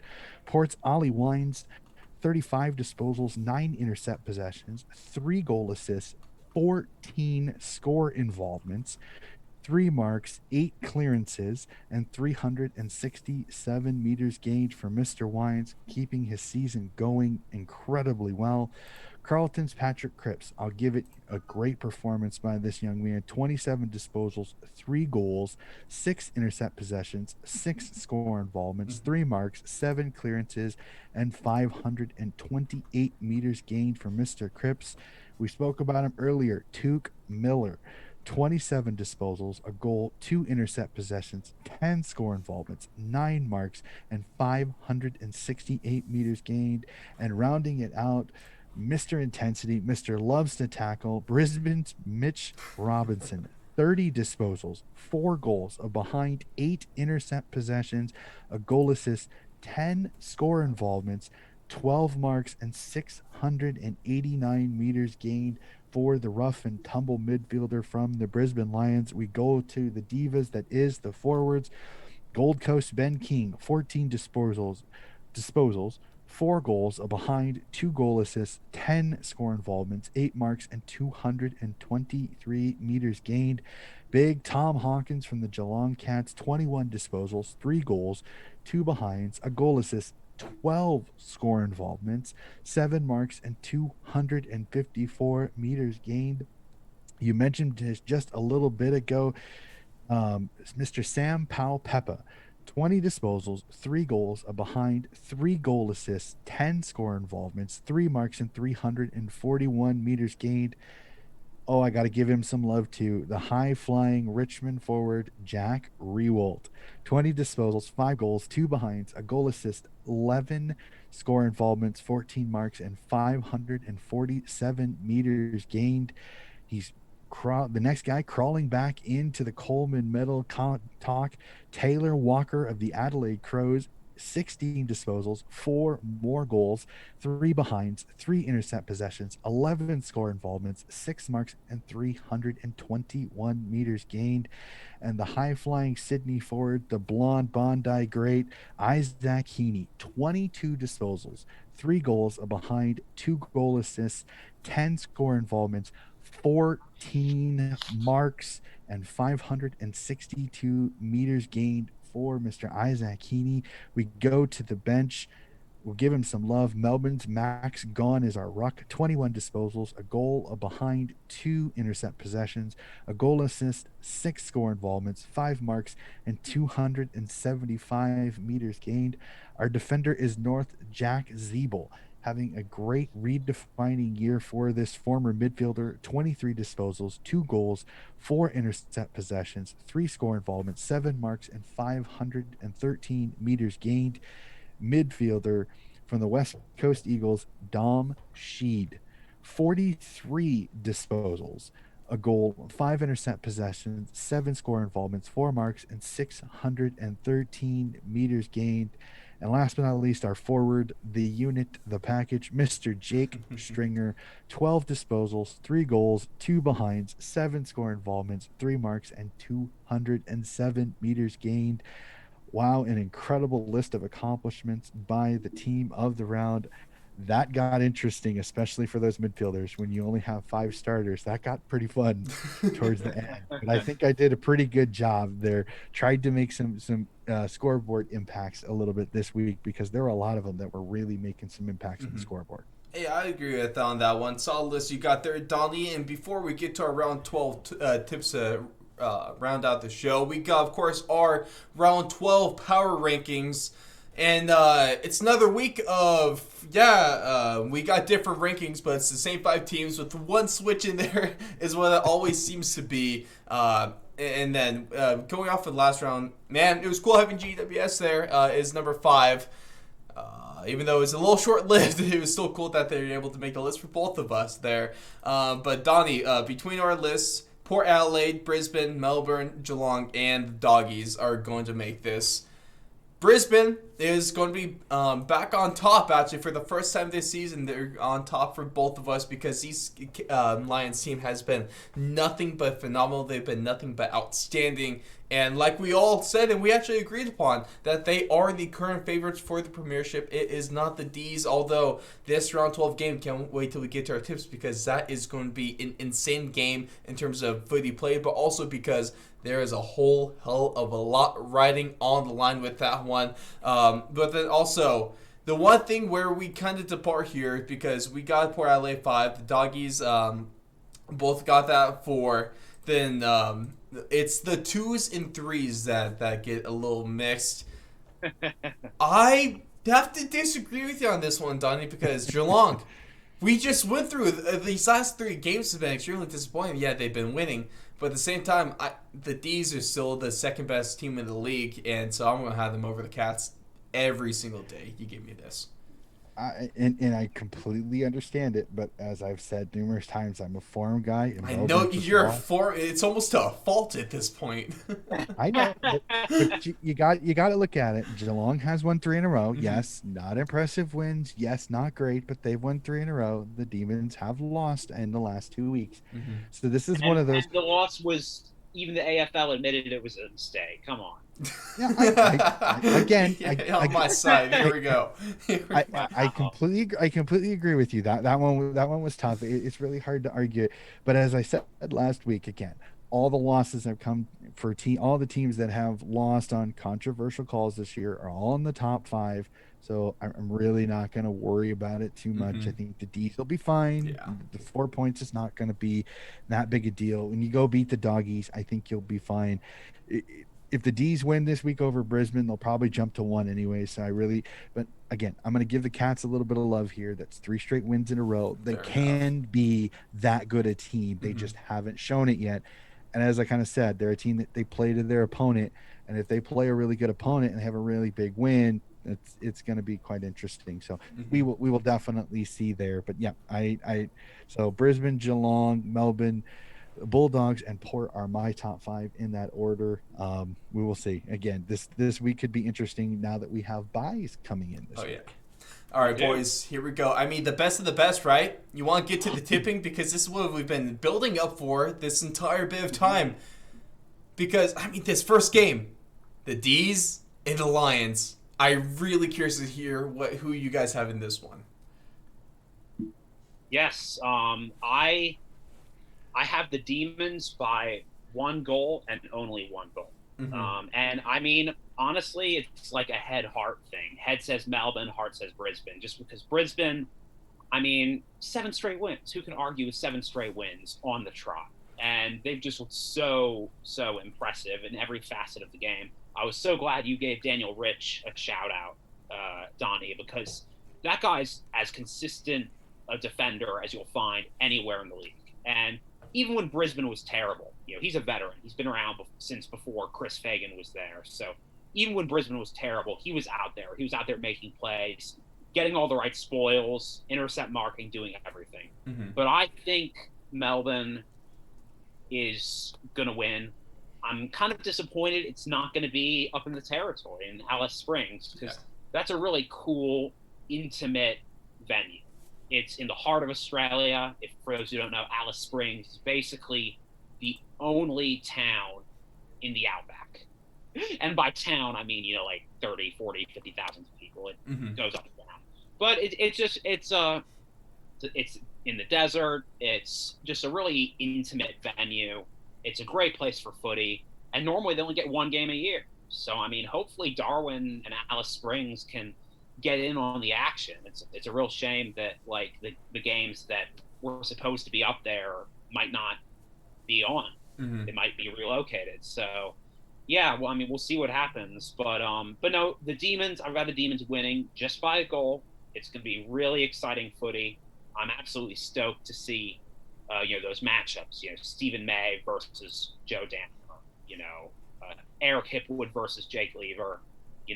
Oliver and Petrarca going up against McLuggage and Robbo. I mean, it's going to be must-see TV. It really is. That's the only way I can describe it. Who you got, Donnie? Oh man, this one was fun for me because I really looked at the matchups. I really kind of wanted to see that. And again, there are so many intriguing matchups on every single part of the ground, whether it's who takes Tommy McDonald for the Brisbane Lions, how does Harris Andrews handle some of the Demons forwards, the midfield battle. I mean, Petrarca, Oliver, Zorko, Robinson, Lyons, McCluggage. I mean, so many superstars. This is going to be absolutely incredible. But here's what I look at it is that there is a difference between what the Brisbane Lions will give the Demons and what the Doggies did.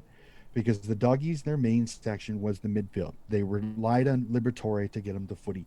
I think Brisbane's got a little bit more depth when it comes to it with McCluggage, Zorko, Robinson, and Lyons all being able to move the footy pretty well. Mm-hmm. I think this matchup doesn't favor the D's as much as I think a lot of people are giving them because May and Lever like to sit back and play that kind of last defender, goalie type of defender. Well, their size is going to be needed on Hipwood and Danaher. Well, they like to move up the field a lot more than Naughton and Bruce. They like to stay in the 50 and lead from there. Danaher and Hipwood like to get up outside the 50 into that 70-meter range and then use their length of kicking. Their issue is which one takes Charlie Cameron? Because if Lieber takes Charlie Cameron, well, there goes your best intercept marker for the back road. And if you put May on him, I mean, May is nowhere near close to pace for Jeremy Cameron. I think this is a matchup nightmare for the Demons. I'm going to go Brisbane on this just because I think defensively, I think they're about even, but I think there's much more matchup problems with Brisbane's forward line against Melbourne's defensive line. Petrarca and Oliver are going to be beasts. There's no doubt about it. But I think the depth of Brisbane might actually surprise them a little bit. And Brisbane is just humming right now, where Melbourne's kind of they're fluctuating off of the many issues, and we still don't know where this game is going to be played. Whether this game is going to be played in Sydney, whether this game is going to be played in Adelaide, whether this game is going to be played in Brisbane or in Metricon. We just don't know.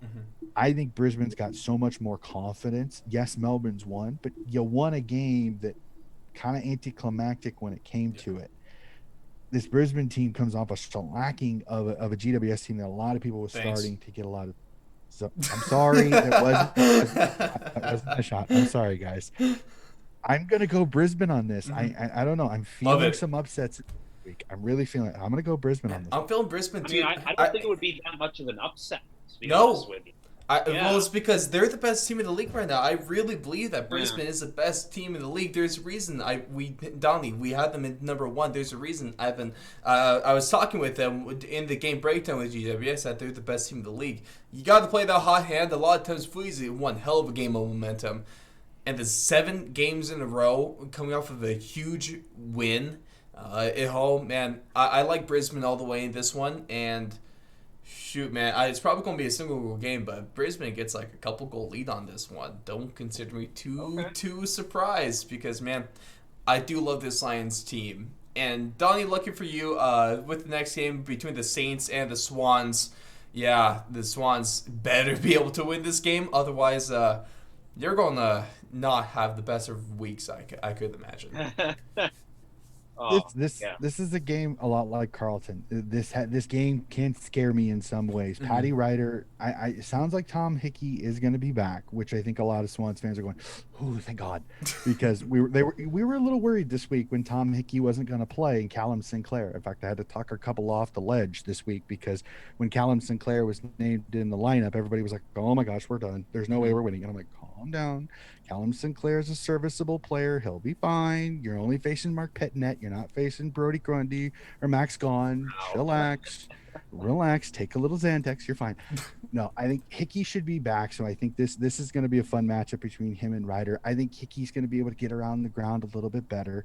I think the depth for Sydney should help them win this. Again, St. Kilda likes to rush. I think Sydney has played really, really well on defense. So I honestly, I think the Swans will win this one, but this one will be closer. This one's going to scare me. I'm going to be nervous for most of this game because St. Kilda has the firepower to score. I'm just not so much as worried when it comes to their forward kicking goals because they have been so So I will pick the Swans, but this one still makes me a little nervous. I can see this one playing out a bit like Adelaide and Richmond did last week. I do think St. Kilda, they've been hearing all the media trash them for like the last month.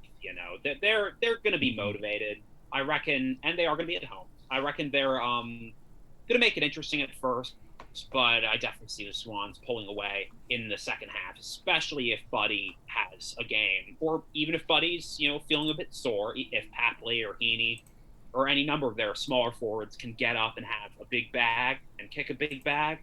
I've got the Swans winning by like 5 goals and some change. I put 35 points. So I can see why you think it's a trap game. It could be a trap game, but I think Sydney's feeling confident. I reckon the Swannies, they've definitely got some belief and they're definitely going to have even more belief if Hickey is back and healthy and good to go.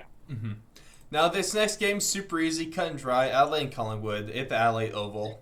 Adelaide, yeah, let's move on, right? Oh, come on. I mean, that's my biggest I've got them winning by 8 goals. At the Oval. At the Oval. It's even worse. It'll be over I'm with... by time.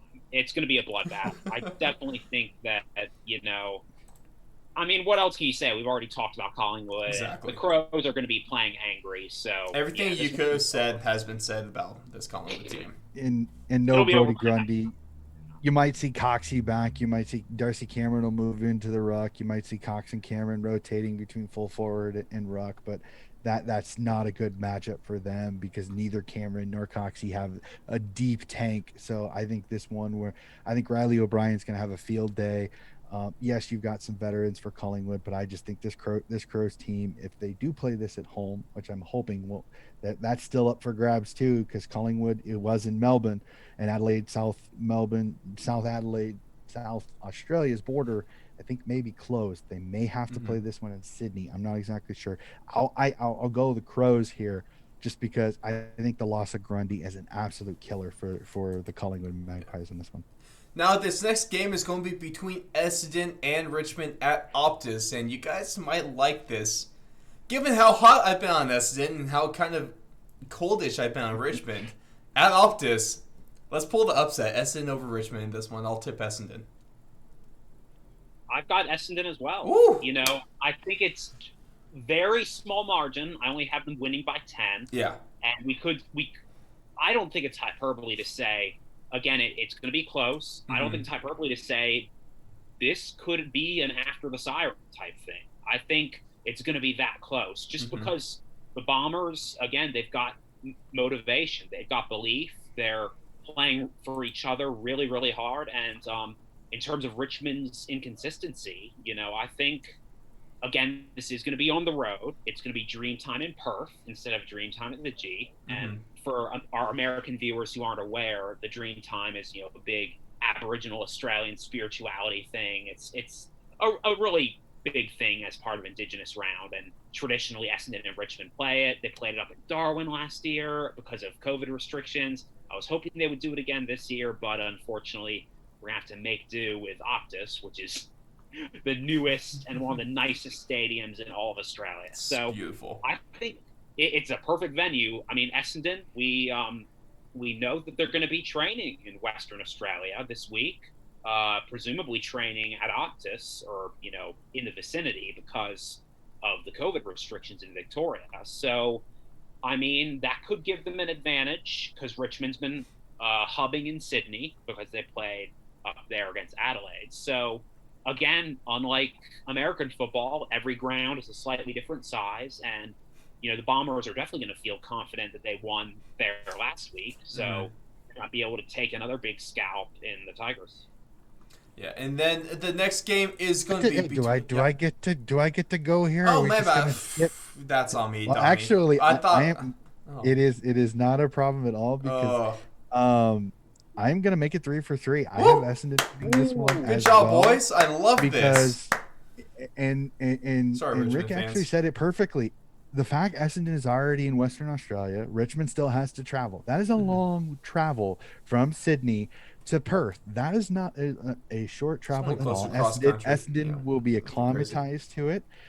Richmond does not always travel as well. They play much better at the G than they have at Optus Stadium. They haven't played there very often.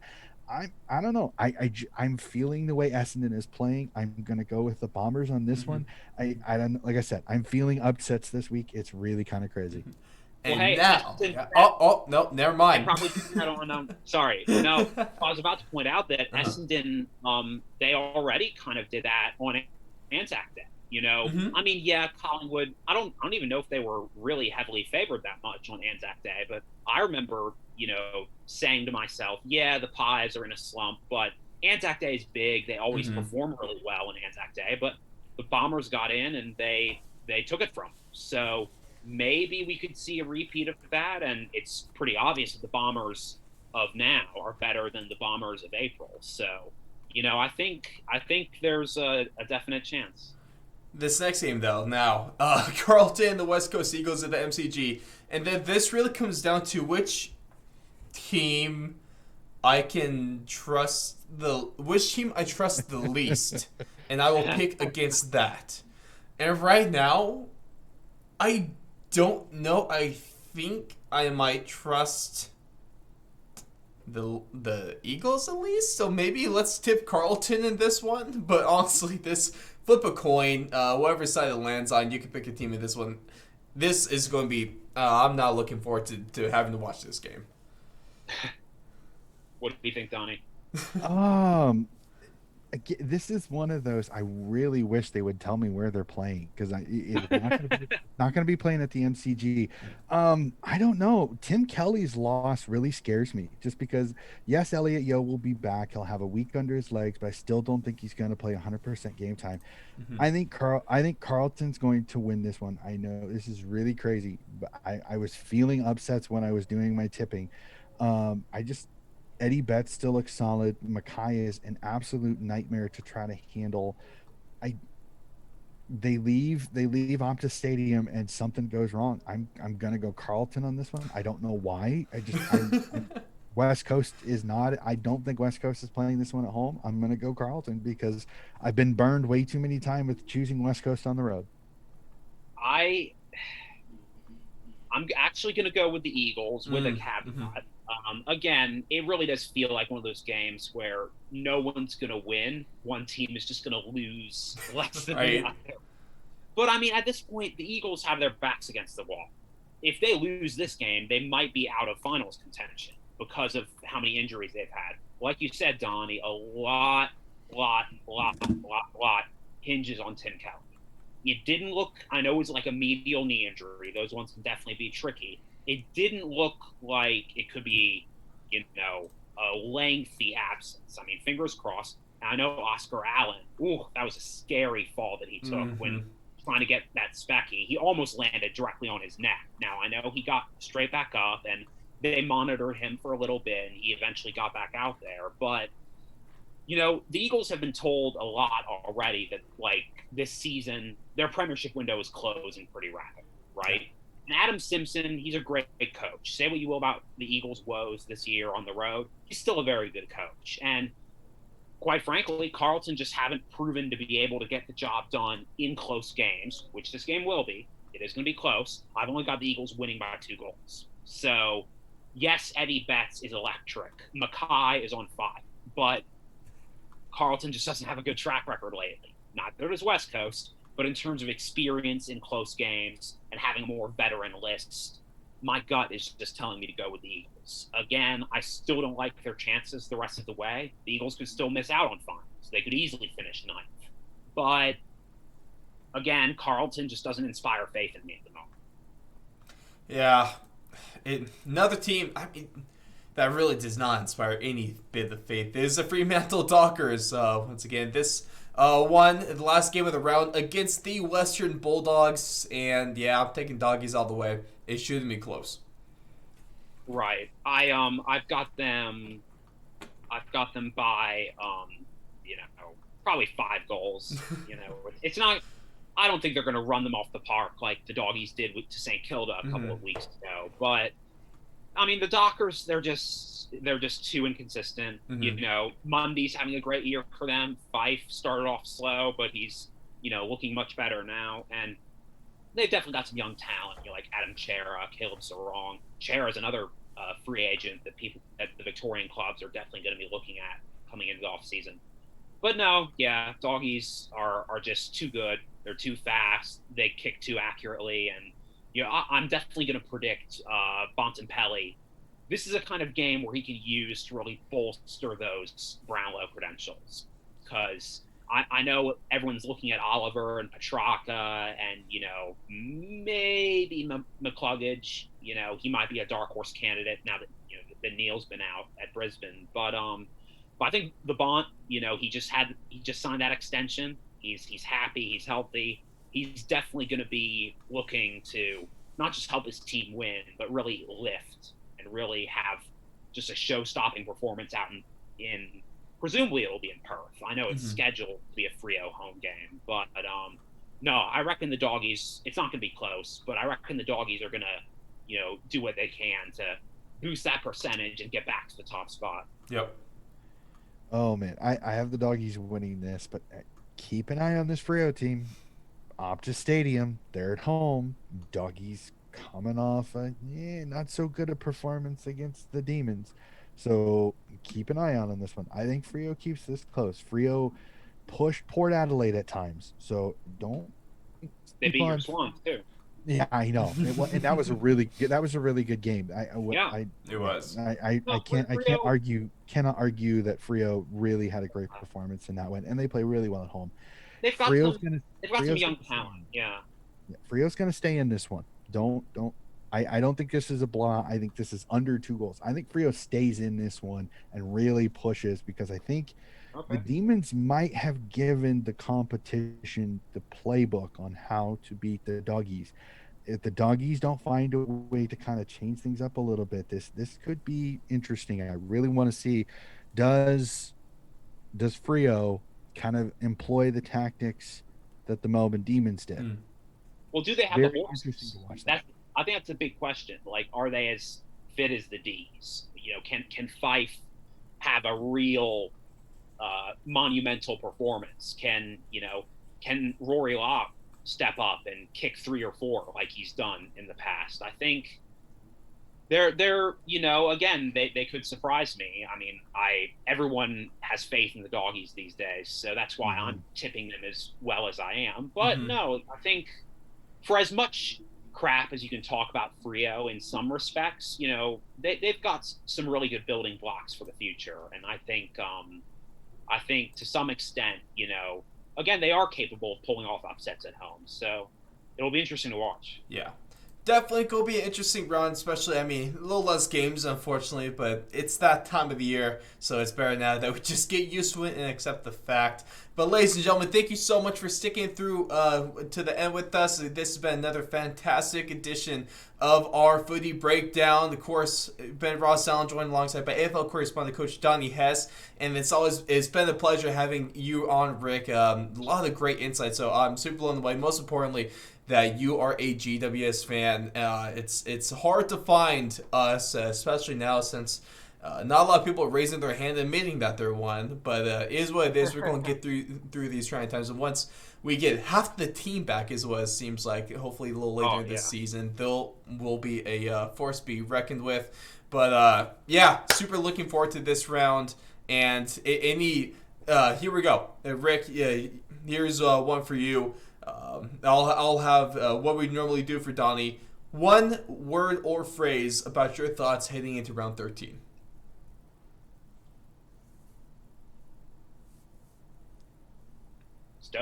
Stoked. I like that one. Donnie, you got something for us?